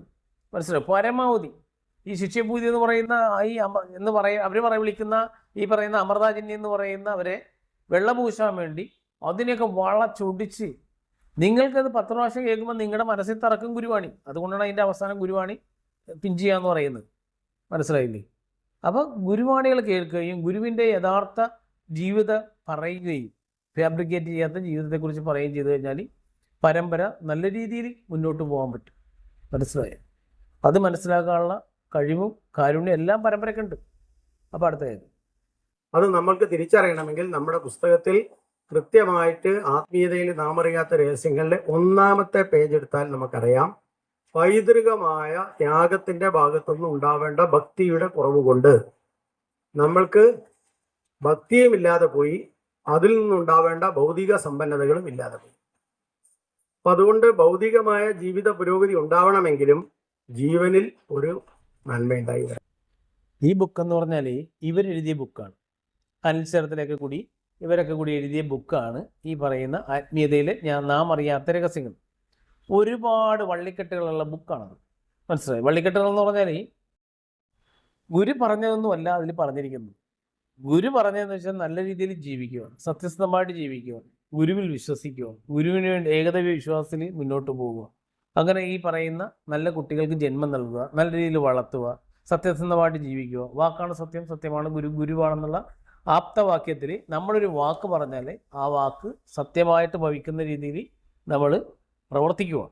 അല്ലാതെ മദ്യക്കേസിൽ പോയിട്ട് സുജിത്തിനെ പറ്റിച്ച പോലെ 70 ലക്ഷത്തിന് പറ്റിച്ച പോലെയല്ല. മനസ്സിലായ? 2-3 കാര്യങ്ങളാണ് അതിൽ ഈ അമൃതാജന്യയുടെ അനുവാദത്തോട് ചെയ്തത്. ഒന്ന് മദ്യക്കച്ചവടം ചെയ്യാൻ പോയി, എവിടെയും തന്നെയാണ് അബ്കാരി മുതലാളിയാകാൻ പോയത്. നമ്മുടെ ഗുരുവിൻ്റെ പ്രസ്ഥാനത്തിൻ്റെ തലപ്പത്ത് കയറിയുന്നുണ്ട്. അതുകൂടാതെ 70 ലക്ഷം രൂപ മേടിച്ചിട്ട് ആ പാവപ്പെട്ട ഒരു പയ്യൻ, സുജിത്ത് എന്ന് പറഞ്ഞ പയ്യനെ പറ്റിച്ചു. എന്നിട്ട് അവൻ കേസ് കൊടുത്തപ്പോൾ കൊണ്ട് ഒന്ന് ആലോചിച്ച് നോക്കി. അതുകൂടാതെ തന്നെ ഇതിൻ്റെ അമരത്ത് കയറുന്നിട്ട് പെണ്ണുപിടിക്കാൻ പോണു ഗുരുവെന്ന്. മനസ്സിലായ? എന്നിട്ട് ഇവൻ വിചാരിക്കണമെന്ന് പറഞ്ഞാൽ ആരും ഒന്നും അറിയില്ല, പൂച്ച പാല് കുടിക്കും പോലെയാണെന്നാണ് വിചാരിക്കുന്നത്. പക്ഷേ ഗുരു അതൊക്കെ പിന്നീട് ബോധ്യപ്പെടുത്തും. അങ്ങനെ ബോധ്യപ്പെട്ട് വന്നാണ് ഈ പറഞ്ഞ കാര്യങ്ങളെല്ലാം. മനസ്സിലായ? എന്നിട്ട് അതിനെയൊക്കെ വെള്ളപൂശുന്ന രീതിയിൽ ഇതേപോലെ ഒരു ബുക്ക് അല്ലെങ്കിൽ ഗുരുവാണികൾ, അനിൽവാണികളാണ് ഇപ്പോൾ ഗുരുവാണികൾ എന്ന് പറഞ്ഞ് ഇവരിറക്കുന്നത്. എന്തുകൊണ്ട് ഇവർക്ക് നമ്മൾ ചെയ്യും പോലെ ഗുരുവിൻ്റെ വോയിസ് ഇറക്കാൻ പറ്റാത്തത്? ഗുരുവിൻ്റെ വോയിസ് നേരിട്ട് കേൾക്കാൻ പാടില്ല, ഗുരുവിൻ്റെ രൂപം നേരിട്ട് കാണാൻ പാടില്ല. ഇതൊക്കെ എന്തു ആഭാസത്തരമാണെന്നാണ് ഒന്നും പരമ്പര മനസ്സിലാക്കേണ്ടതല്ലേ? ഇത്രയ്ക്ക് മന്ദബുദ്ധികളാണ് ഈ പരമ്പരയുള്ള മനുഷ്യരെല്ലാം. മനസ്സിലായോ? അങ്ങനെ എന്താ പറയുക, നമ്മളും ഇവർ പറയുന്നതൊക്കെ ഒരുപാട് കള്ളത്തരങ്ങൾ വിശ്വസിച്ച്, പക്ഷേ സത്യം ബോധ്യപ്പെട്ടപ്പോൾ അത് തിരുത്തേണ്ട ഉത്തരവാദിത്വം നമുക്കുണ്ടായി. അതുകൊണ്ടാണ് ഇത് പറയുന്നത്. ഇത് ഇവർ പറയും പോലെ സ്വാർത്ഥ താല്പര്യത്തിന് വേണ്ടിയുള്ള കാര്യമല്ല. സ്വാർത്ഥ താല്പര്യത്തിനാണെങ്കിൽ എന്തെല്ലാം വഴികൾ കിടക്കുന്നു. ഇത് നമ്മളെ സംബന്ധിച്ചെന്ന് പറഞ്ഞാൽ ഈ പരമ്പര വിട്ട് നമുക്ക് പോകാൻ കഴിയില്ല. കാരണം ഇതൊരു കമ്പനിയോ നമ്മളൊരു ജോലി എന്നൊരു സ്ഥാപനമാണെങ്കിൽ നമുക്ക് കളഞ്ഞിട്ട് പോവാം, നമുക്ക് പറ്റിയില്ലെങ്കിൽ. ഇത് നമ്മൾ കുഞ്ഞിലേ തൊട്ട് വിശ്വസിക്കുന്ന ഒരു പ്രസ്ഥാനത്തിൽ ഇത്രയ്ക്ക് നാണം കെട്ട നാറ്റക്കേസായ കാര്യങ്ങൾ നടക്കുമ്പോൾ ഗുരുവിനെ മറന്ന് നമുക്ക് പോകാൻ മനസ്സനുവദിക്കുന്നില്ല. മനസ്സിലായോ? അതുകൊണ്ടാണ്. അല്ലാതെ ഇവന്മാർ പറയും പോലെ അധികാരം, അവകാശം അതൊക്കെ നേടാനാണെങ്കിൽ നിമിഷ നേരം മതി. മനസ്സിലായില്ലേ? നമ്മൾ പുറത്ത് സമൂഹത്തിൽ ഒരുപാട് ജീവിച്ചാണ്, ഒരുപാട് ബന്ധങ്ങളുണ്ട്, ഒരുപാട് അറിവ് അവിടെ നിന്ന് സമ്പാദിച്ചിട്ടുണ്ട്. നിയമപരമായിട്ടായാലും കൊള്ളാം, അല്ലാതെ ആയാലും കൊള്ളാം. മനസ്സിലായോ? അപ്പോൾ ഈ ആൾക്കാരെ കണ്ണിൽ പൊടിയിടാൻ വേണ്ടി യുവന്മാർ ഭൃഷ്ടാംഗ ഭോജനമൊക്കെ ചെയ്ത് തോന്നിയവാസവും കാണിച്ചിട്ട് ആൾക്കാരോട് പറയും ഭക്തി, കരുണ, ദയ, കാരുണ്യം ഇതൊക്കെ പറഞ്ഞ് ആൾക്കാരെ പറ്റിച്ച് ജീവിക്കുന്നു. പരാന്ന പൂജ്യകളാണ് ഇവന്മാരെല്ലാം. മനസ്സിലായ? അത് സത്യമില്ല, നീതിയില്ല, ധർമ്മമില്ല, ഒന്നുമില്ലാത്ത. അതെങ്ങനെയാണ് ഉണ്ടാകുന്നത്? ഇവരുടെ ഈ തലപ്പത്ത് കയറി 25 വർഷമായിട്ട് ഗുരുസ്ഥാനത്തിന് വേണ്ടി പ്രയത്നിച്ചിട്ടിരിക്കുന്ന അവർക്ക് ഇല്ലാത്തത് എങ്ങനെയാണ് കിട്ടുന്നത്? ഗുരുവിൻ്റെ പരമ്പരയെ ചതിച്ച് അതിനെല്ലാം ഹൈജാക്ക് ചെയ്ത് ഈ വൃത്തികേടൊക്കെ കാണിക്കുന്ന ഇവർ എന്താ പറയേണ്ടത്? അപ്പോൾ അടുത്ത കേൾക്കാം. അപ്പൊ നമ്മളുടെ പുഷ്പസമർപ്പണത്തിന്റെ ആത്യന്തികമായ ഭാഗം എന്ന് പറയുന്ന ഇതാണ്. നമ്മള് പറയുമ്പോൾ മനസ്സിലാവാൻ ചിലപ്പോൾ ടെൻഷനുള്ള ഒരു കാര്യമായിരിക്കും നമ്മൾ ആശയത്തിന്റെ അടിസ്ഥാനമായ കാര്യം. അതിനെ ക്യാപ്സ്യൂൾ പരുവത്തിൽ നമ്മൾ പറഞ്ഞാൽ, ഗുരു പറഞ്ഞ ഒരൊറ്റ വാക്ക് നമ്മൾ അടിസ്ഥാനമായിട്ട് എടുക്കേണ്ടത്, ഈ ലോകത്തിന്റെ, ഈ പ്രപഞ്ചത്തിന്റെ നിലനിൽപ്പ് തന്നെ ഗുരുശിഷ്യ പാരസ്പര്യത്തിൽ അധിഷ്ഠിതമാണ്. ക്യാപ്സ്യൂൾ പരുവത്തിൽ പറഞ്ഞാലേ ഗുരുശിഷ്യ പാരസ്പര്യത്തിലാണ് നിലനിൽക്കുന്നത്. മനസ്സിലായോ? ഗുരു ശിഷ്യ പാരസ്പര്യത്തിൽ അല്ല, ഗുരു പാരസ്പര്യത്തിലല്ല. മനസ്സിലായോ? ഗുരുവിൽ നിന്ന് അടുത്ത ഗുരുവിലേക്കുള്ള ദൂരം, അതാണ് ഇപ്പം ഇവർ ചെയ്തുകൊണ്ടിരിക്കുന്നത്. ഒരു ഗുരുവിൽ നിന്ന്, നമ്മുടെ ബ്രഹ്മശ്രീ കരുണാഗുരുവിൽ ഉണ്ടാക്കിയ പ്രസ്ഥാനത്തിൽ നിന്ന് ഗുരു കഷ്ടപ്പെട്ട്, ഗുരു ത്യാഗപ്പെട്ട്, ഗുരു ഉണ്ടാക്കിയ പരമ്പരയെ ചൂഷണം ചെയ്ത് അവിടെ ഗുരുസ്ഥാനത്ത് ചുളിവിൽ കയറിയിരിക്കാമെന്ന് വിചാരിച്ചു. ഇവർക്ക് അത്രക്ക് ആംബിയർ ഉണ്ടെങ്കിൽ സത്യം പറയാൻ ചെയ്യേണ്ടതെന്ന് വെച്ചാൽ നേരെ ഇവർ സ്വന്തമായിട്ടൊരു ആശ്രമം തുടങ്ങും, സ്വന്തമായിട്ടൊരു ഐഡിയോളജി ഉണ്ടാകും, സ്വന്തമായിട്ട് അവിടെ വിശ്വാസികൾ ഉണ്ടാകും. അതിനുള്ള ധൈര്യമില്ല ഇവർക്ക്. അങ്ങനെ ഇവർ വെച്ച് കഴിഞ്ഞാൽ ഇവരെ വീട്ടുകാർ പോലും ഉണ്ടാവില്ല. മനസ്സിലായോ? കാരണം അത്രയ്ക്ക് ഇവരെ കുറിച്ച് അറിയാം. അപ്പം ഈ പരമ്പരയെ ചതിച്ച് ഇതിൻ്റെ ഈ സത്യത്തിൽ ഈ ഗുരുക്കന്മാർ ജനിക്കുമ്പോൾ അവരുടെ കൂടെ ഇത് നശിപ്പിക്കാനുള്ള വകകൂടി വരുമെന്നാണ് പറയുന്നത്. കൂടെ കൂടും. അങ്ങനെയുള്ള കൂടിയത് യൂദാസ്. പക്ഷെ യൂദാസ് എന്ന് പറഞ്ഞാൽ ഒരു ചെറിയ തെറ്റാണ് ചെയ്തതെങ്കിൽ അത് വലിയ ശിക്ഷയാണ് ഗുരുവിന് കിട്ടിയെങ്കിലും ഇതെന്ന് പറഞ്ഞാൽ അങ്ങനെയല്ല. ഗുരുവിനെ നശിപ്പിച്ച് ഗുരുവിൻ്റെ പരമ്പരയെ നശിപ്പിച്ച്. മനസ്സിലായി? മറ്റേത് ഗുരുവിനെ മാത്രം ഒറ്റ കൊടുത്തത്. ഇതെന്ന് വെച്ചാൽ അതങ്ങനെയല്ല. ഗുരുവിനെ എന്താ പറയുക, ദേഹവിയോഗത്തിന് കാരണക്കാരുമായി ഇവർ, അത് നമുക്ക് ചരിത്രം പഠിച്ചാൽ മനസ്സിലാവും. ഇവർ ആ ഗുരുവിൻ്റെ ശരീരം ഹോസ്പിറ്റലിൽ കൊണ്ടുപോയതും അതൊക്കെ മറച്ചു വയ്ക്കുകയാണ് ഇവർ, കള്ളത്തരങ്ങളൊക്കെ. മനസ്സിലായ? അതൊന്നും ഇവരാരും അറിയിക്കുന്നില്ല. ഈ ഗുരുരത്നം എഴുതിയ ബുക്ക് തന്നെ വായിച്ചാൽ അറിയാൻ പറ്റും. അവസാനം വെറും ഫാബ്രിക്കേറ്റാണ്. ഭാഷാ ഇൻസ്റ്റിറ്റ്യൂട്ടിനെ കവളിപ്പിച്ചേക്കാണ് അവൻ. മനസ്സിലായില്ലേ? അവൻ വെറും എന്താ പറയുക, ആഭാസത്തരമാണ് അവർ കാണിച്ചു വെച്ചേക്കുന്നത്. ഗുരുവിൻ്റെ ആ ഒരു ജീവിതത്തെ, ത്യാഗനിർമ്മലമായ ജീവിതത്തെ വികലമാക്കിയാണ് അവൻ അവതരിപ്പിച്ചേക്കുന്നത്. അവസാനം ഈ ശിഷ്യപരാജിത എന്ന് പറയുന്ന അമൃത ഗുരു, കപട ഗുരുവിനെ പ്രമോഷൻ ചെയ്യാൻ വേണ്ടിയുള്ള ഒരു രീതിയിലേക്ക് കൊണ്ടുവരികയാണ് ചെയ്തത്. മനസ്സിലാവും? അപ്പം നമുക്ക് അടുത്തൊന്ന് കേൾക്കാം. അങ്ങനെ വരുമ്പോൾ നമ്മൾ വിചാരിക്കും അതെന്താ അങ്ങനെ, എന്തായിരിക്കും? ഗുരുശിഷ്യ പാരസ്പര്യവും പ്രപഞ്ചവും തമ്മിൽ എന്താണ് ബന്ധം? ഉണ്ട്. കാരണം 7 മന്വന്തരങ്ങളും 3 ചതുർയുഗങ്ങളും വരെ മനുപരമ്പര എന്ന് പറയുന്ന മനുപരമ്പരയിലെ ഗുരുശിഷ്യ പാരസ്പര്യത്തിൽ വന്ന പരമ്പരയിലെ വാക്കുകൾ അനുസരിച്ചാണ് മനുഷ്യർ ലോകം മുഴുവൻ ജീവിച്ചു വന്നത്. അത് ശരിയാണ്. എന്നുവെച്ചാൽ മനുപരമ്പരയാണ് ആദ്യത്തെ ഒരു പരമ്പര, ഗുരുപരമ്പര. അപ്പോൾ അതിനനുസരിച്ചാണ് ജീവിച്ചു പോകുന്നത്. അപ്പോൾ അങ്ങനെ ജീവിച്ചു വരികയാണ്. ഇനി അടുത്ത കേൾക്കാം, അദ്ദേഹം പറയുന്നുണ്ട്. അതാണ് മനുപരമ്പര എന്ന് പറയുന്നത്. അതാണ് ദൈവത്തിന്റെ നിശ്ചയം. അന്ന് ദൈവത്തെ നേരിൽ കണ്ട് പ്രാർത്ഥിക്കാമായിരുന്നു എന്ന് ഗുരു പറഞ്ഞു. മനുപരമ്പര എന്ന് പറഞ്ഞാൽ നമ്മുടെ ഗുരുപരമ്പര പോലെ തന്നെ ഇങ്ങനെ മനു പരമ്പരയാണ്. ഒരുപാട് അതിന് കാലങ്ങളുണ്ട്. ഇത്ര കാലത്തേക്ക് വരെ ഒരു മനു എന്നുള്ള അങ്ങനെ പോരുന്ന സമയത്താണ് സത്യത്രാണെന്ന് പറയുന്ന ഒരു ആചാര്യന് തെറ്റുപറ്റുന്നത്. അപ്പോൾ അത് അടുത്തതിൽ പറയുന്നുണ്ട് അദ്ദേഹം. അന്നേരം അത് കേൾക്കും. പിന്നീട് 7ാമത്തെ മന്വന്തരത്തിൽ അതിൽ 3ാമത്തെ ചതുർയുഗം, ആ ഇപ്പം നടന്നു പോകുന്ന 3 ചതുർയുഗങ്ങളിൽ വന്ന അബദ്ധം. അപ്പൊ 6 മന്വന്തരങ്ങൾ വരെയും കൃത്യമായിട്ട് കാര്യങ്ങൾ നടന്നുപോയി. ഇതേപോലെ ഈ ഗുരുശിഷ്യ പരസ്പരം അധിഷ്ഠിതമായിട്ട് പോയി. പക്ഷെ 7ാമത്തെ മന്വന്തരത്തിൽ 3ാമത്തെ ചതുർയുഗത്തിലാണ് സത്യത്രാണൻ എന്ന് പറയുന്ന ആചാര്യന് ഈ തെറ്റ് സംഭവിക്കുന്നതും അദ്ദേഹം അഹം ബ്രഹ്മാസ്മി എന്ന ഒരു വാക്യം ഉപയോഗിക്കുന്നത് നിങ്ങൾക്ക് എല്ലാവർക്കും അറിയാം. ഞാനിവിടെ അതിനൊന്നും വിശദീകരിക്കാൻ പോകുന്നില്ല. അല്ല, അത് വിശദീകരിക്കേണ്ട ആവശ്യമില്ല. കാരണം സത്യത്രാണൻ എന്ന് പറയുന്ന ആ ആചാര്യന് അഹം ബ്രഹ്മാസ്മി എന്ന് വെച്ചാൽ അദ്ദേഹം നോക്കുമ്പോൾ എല്ലായിടത്തും അദ്ദേഹത്തിനെ കാണുമ്പോൾ അദ്ദേഹം വിചാരിക്കുന്നത് ഞാനാണ് ബ്രഹ്മമെന്ന് വിചാരിക്കും. അതേസമയത്ത് അദ്ദേഹം പറയേണ്ടത് ഞാൻ ബ്രഹ്മത്തിൻ്റെ അംശമാണെന്നാണ് പറയേണ്ടത്. അതിന് അദ്ദേഹം പറഞ്ഞത് അഹം ബ്രഹ്മാസ്മി എന്നുള്ള ആ ഒരു പ്രയോഗിച്ചപ്പോൾ ഈ മനുവിൻ്റെ സ്മരണ പോലും മനുഷ്യ മനസ്സിൽ നിന്നും മാഞ്ഞു പോട്ടെ എന്ന് ബ്രഹ്മശാപം ഉണ്ടായി. മനസ്സിലായോ? ബ്രഹ്മശാപം ഉണ്ടായിക്കഴിഞ്ഞ ശേഷം ത്രിമൂർത്തികൾ വരുന്നു. ബ്രഹ്മം ത്രിമൂർത്തികളെ ആ ഒരു സംവിധാനത്തിലേക്ക് അയക്കുകയും, പക്ഷെ അതും നടക്കാതെ വന്നപ്പോൾ അതിലൂടെയും മാനവരാശിയെ ഈ പ്രപഞ്ച നന്മയ്ക്ക് വേണ്ടിയുള്ള കാര്യങ്ങൾ നടക്കാതെ വന്നപ്പോഴാണ് ബ്രഹ്മം 2444 ആചാര്യന്മാർ, അദ്ദേഹം ഇത് പറയുന്നുണ്ട് കുറച്ച് കാര്യങ്ങൾ, അത് ഞാൻ പറയാം. അല്ല, ഞാൻ ഇത് പറഞ്ഞതിന് ശേഷം അത് കേൾക്കാം. അപ്പോൾ 2444 ആചാര്യന്മാരാ ശ്രീകൃഷ്ണ പരമാത്മാവ് എന്ന് വെച്ചാൽ ഈ ആദ്യത്തെ അവസാനത്തെ ദേവനായും ആദ്യത്തെ ഗുരുവായുമാണ് ശ്രീകൃഷ്ണ പരമാത്മാവിൻ്റെ ഒരു കാലഘട്ടം തുടങ്ങുന്നത്. ശ്രീകൃഷ്ണ പരമാത്മാവ് തൊട്ടാണ് 2444 ആചാര്യന്മാർ വരുന്നത്. അവർക്കൊന്നും ഈ ബ്രഹ്മം ഇച്ഛിച്ച കാര്യങ്ങൾ നടക്കാതെ വന്നപ്പോഴാണ് ബ്രഹ്മം തന്നിൽ തന്നെ സൂക്ഷിച്ച ജീവനായ ബ്രഹ്മശ്രീ കരുണാകര ഗുരുവിനെ എന്താ പറയുക, ഈ ഒളിപ്പിച്ച്, എന്നാൽ എന്നുവെച്ചാൽ ആർക്കും കണ്ടുപിടിക്കാൻ പറ്റാത്ത രീതിയിൽ, പൈശാചിക ശക്തികൾ കണ്ടുപിടിക്കാൻ പറ്റാത്ത രീതിയിൽ യാതൊരു വിദ്യമോ പ്രബുദ്ധമോ ഇല്ലാത്ത, എന്നാൽ കുടുംബ പാരമ്പര്യവും മഹിമയുമുള്ള ആ ഒരു കുടുംബത്തെ കൊണ്ട് ജനിപ്പിക്കുന്നു. മനസ്സിലായോ? അങ്ങനെ ജനിപ്പിച്ച് യാതൊരു പ്രിവിലേജും കിട്ടാതെ ഗുരു സ്വയം തോന്നുന്ന കാര്യങ്ങൾ ബ്രഹ്മത്തിൽ നിന്നുള്ള നിർദ്ദേശം അനുസരിച്ച്, കാരണം 9 വയസ്സ് വരെ ശ്രീകൃഷ്ണ പരമാത്മാവിൻ്റെ ഒരു ഇത് ഗുരുവിൻ്റെ ഉള്ളിലുണ്ടായിരുന്നു എന്നുള്ളതാണ് പറയപ്പെടുന്നത്. അപ്പം അങ്ങനെ ബ്രഹ്മയിച്ച പ്രകാരം ബ്രഹ്മം നിയന്ത്രിക്കുന്ന പോലെ പ്രാഥമിക വിദ്യാഭ്യാസം പോലും ഗുരുവിന് കിട്ടാതിരുന്നതെന്ന് പറഞ്ഞാൽ വിദ്യയുടെ ആ പ്രഭുത്വം കൊണ്ടിട്ട് ഗുരുവിന് ആ ഒരു ബ്രഹ്മനിശ്ചയം നടക്കാതെ പോയിരുന്നു. അപ്പം അതുകൊണ്ടാണ് പ്രാഥമികമായ ആശാങ്കളിൽ മാത്രം പഠിച്ചിട്ട് ഗുരുവിന്, എന്നാൽ ഗുരു അവസാനം എന്ന് പറഞ്ഞാൽ ഗുരു ഒരുപാട് ഭാഷകളിൽ സംസാരിച്ചിട്ടുണ്ട്. ഒരുപാട് ഭക്തരാണ് ലോകത്തിൻ്റെ നാനാഭാഗത്തുള്ള ഒരുപാട് ഗുരുവിശ്വാസികളാണ് അതിലുള്ള ഇവിടെ ആശ്രമം സന്ദർശിച്ചവരടക്കം എന്ന് പറഞ്ഞാൽ അവരവരുടെ ഭാഷയിൽ അത്യാവശ്യം കമ്മ്യൂണിക്കേറ്റ് ചെയ്തിട്ടുണ്ട്. മനസ്സിലായി? തമിഴാകാം, ഇംഗ്ലീഷാകാം, ഏത് ഭാഷയാകാം ഗുരു സംസാരിച്ചിട്ടുണ്ട്, കുറച്ചെങ്കിൽ കുറച്ച്.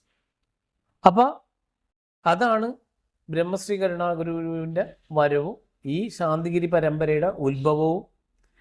ഇനി കൽപ്പാന്ത കാലത്തോളം ഗുരുവിൻ്റെ ഇച്ഛ, അതായത് ശാന്തിഗിരി പരമ്പരയ്ക്ക് എക്കാലത്തും ഒരു ഗുരു ഉണ്ടാവും. അത് ഒരു ഗുരു എന്ന് പറഞ്ഞാൽ ബ്രഹ്മശ്രീ കരുണാകര ഗുരു. അതാണ് ശാന്തിഗിരി പരമ്പരയുടെ ഗുരു എന്ന് പറയുന്നത്. ബാക്കിയുള്ളതെല്ലാം ഗുരു, ഞാൻ അതാ പറഞ്ഞത്, ഇതിൻ്റെ അവസാനം ഗുരു എന്താണോ ഇച്ഛിച്ചത്, അത് ഗുരു എങ്ങനെയാണോ ഈ പരമ്പര കൊണ്ടുപോകാൻ ഉദ്ദേശിച്ചത്, അതാണ് ഗുരുവാണിയുടെ അവസാനം ഞാൻ പിൻ ചെയ്യാമെന്ന് പറഞ്ഞു. അത് കേൾക്കുമ്പോൾ നിങ്ങൾക്ക് മനസ്സിലാവും ഈ എന്തെല്ലാം കാര്യങ്ങൾ ഗുരു അന്ന് തന്നെ സെറ്റ് ചെയ്തിട്ടുണ്ടെന്നുള്ള, എന്ത് ദീർഘവൃക്ഷത്തോടു കൂടിയാണ് ഗുരു പറഞ്ഞതെന്ന് മനസ്സിലാവും.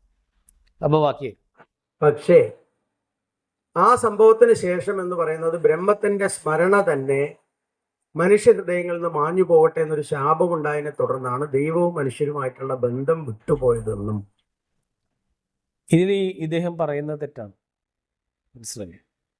കാരണം ബ്രഹ്മസ്മരണയല്ല, ബ്രഹ്മത്തിൻ്റെ സ്മരണ തന്നെ മനുഷ്യ മനസ്സിൽ നിന്ന് പോയല്ല, മനു പരമ്പരയുടെ അല്ലെങ്കിൽ ആ ഒരു ഇത് മനുഷ്യ മനസ്സിൽ നിന്ന് മാഞ്ഞു പോട്ടെ എന്ന് ബ്രഹ്മശാപം ഉണ്ടാവുകയാണ് ചെയ്യും. മനസ്സിലായി? അവിടെ അദ്ദേഹത്തിന് തെറ്റുപറ്റി. അദ്ദേഹം പറഞ്ഞില്ല, ബ്രഹ്മത്തിൽ നിന്ന് ശാപം ഉണ്ടായിട്ട് മനുഷ്യ മനസ്സുകളിൽ നിന്ന് ഈ മനുപരമ്പരയെക്കുറിച്ചുള്ള സ്മരണകൾ ഇല്ലാതെയായി. അതിനുശേഷമാണ് ത്രിമൂർത്തി സമ്പ്രദായത്തിലേക്ക് വരുന്നത്. അപ്പോൾ അടുത്തേക്ക് ആ കർമ്മത്തെ തിരുത്താതെ പോയാൽ മാനവരാശി ഒരിക്കലും ദൈവത്തിന്റെ വഴിയിലൂടെ പോവുകയില്ലെന്നും പറഞ്ഞ ഗുരുവിന്റെ വാക്കുകളെ എത്രത്തോളം തലശ്ശേരി കണ്ണൂർ ഏരിയയിലെ ആളുകൾ മനസ്സിലാക്കി എന്ന് എനിക്കറിയില്ല. പക്ഷെ കുറെയൊക്കെ മനസ്സിലാക്കിയ കൂട്ടത്തിലാണ് ഇവിടെയുള്ള ആളുകൾ എന്നാണ് ഞാൻ വിശ്വസിക്കുന്നത്, മറ്റ് പല സ്ഥലങ്ങളെയും അപേക്ഷിച്ച്. അത് തലശ്ശേരിയിലുള്ള ആൾക്കാരെ കുറച്ച് പൊക്കിയാണ്. കാരണം അവിടെ കുറേ ഇതേപോലെ അടിമകളുണ്ട്. തലശ്ശേരി, കോഴിക്കോട്, കണ്ണൂർ എന്ന് വെച്ചാൽ അന്ധമായിട്ട് അന്ധം എന്ന് വെച്ചാൽ ഇവർ ഇനിയിപ്പോൾ നാളെ വിസർജിച്ച് വെച്ചിട്ട് അത് എന്താണെന്ന് പറഞ്ഞാലും സ്വർണ്ണമാണെന്ന് പറഞ്ഞാൽ വിശ്വസിക്കുന്ന ആൾക്കാരാണ്. മനസ്സിലായോ?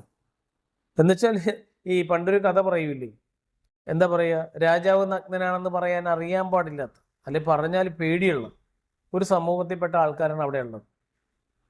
അപ്പോൾ അങ്ങനെയുള്ളവർ കുറച്ച് പേര് ആ മീറ്റിങ്ങിൽ പങ്കെടുത്ത്. കൂടുതൽ 250 ഒന്നും ഉണ്ടായില്ല, ഏകദേശം കുറച്ച് ആൾക്കാർ പങ്കെടുത്ത്. അപ്പോൾ അതിൻ്റെ സന്തോഷത്തിലാണ് അദ്ദേഹം ഇത് പറയുന്നത്. എന്താണ്ട് 200 താഴെ ആൾക്കാർ പങ്കെടുത്തിട്ടുണ്ട്. ഒരു 175-നും 200-നും ഇടയ്ക്കുള്ള ആൾക്കാർ പങ്കെടുത്തിട്ടുണ്ട്. അപ്പോൾ അതിൻ്റെ സന്തോഷം കൊണ്ട് 250 ആയില്ലേലും മറ്റുള്ളിടത്തൊക്കെ എന്ന് പറഞ്ഞാൽ 50, 20, 30, 100-ൽ താഴെയാണ് ഭൂരിഭാഗം സ്ഥലങ്ങളിലും വന്നത്. അപ്പോൾ ആ സന്തോഷത്തിലാണ് തലശ്ശേരിക്കാരെ ഒന്ന് പൊക്കി അടിച്ചത്. അപ്പോൾ നമുക്ക് ബാക്കിയായിട്ട് അതിനുശേഷം എന്ന് പറയുന്നത് ദൈവനിശ്ചയം നടപ്പാക്കാൻ വേണ്ടി ദൈവം ത്രിമൂർത്തികളെ സൃഷ്ടിച്ചു.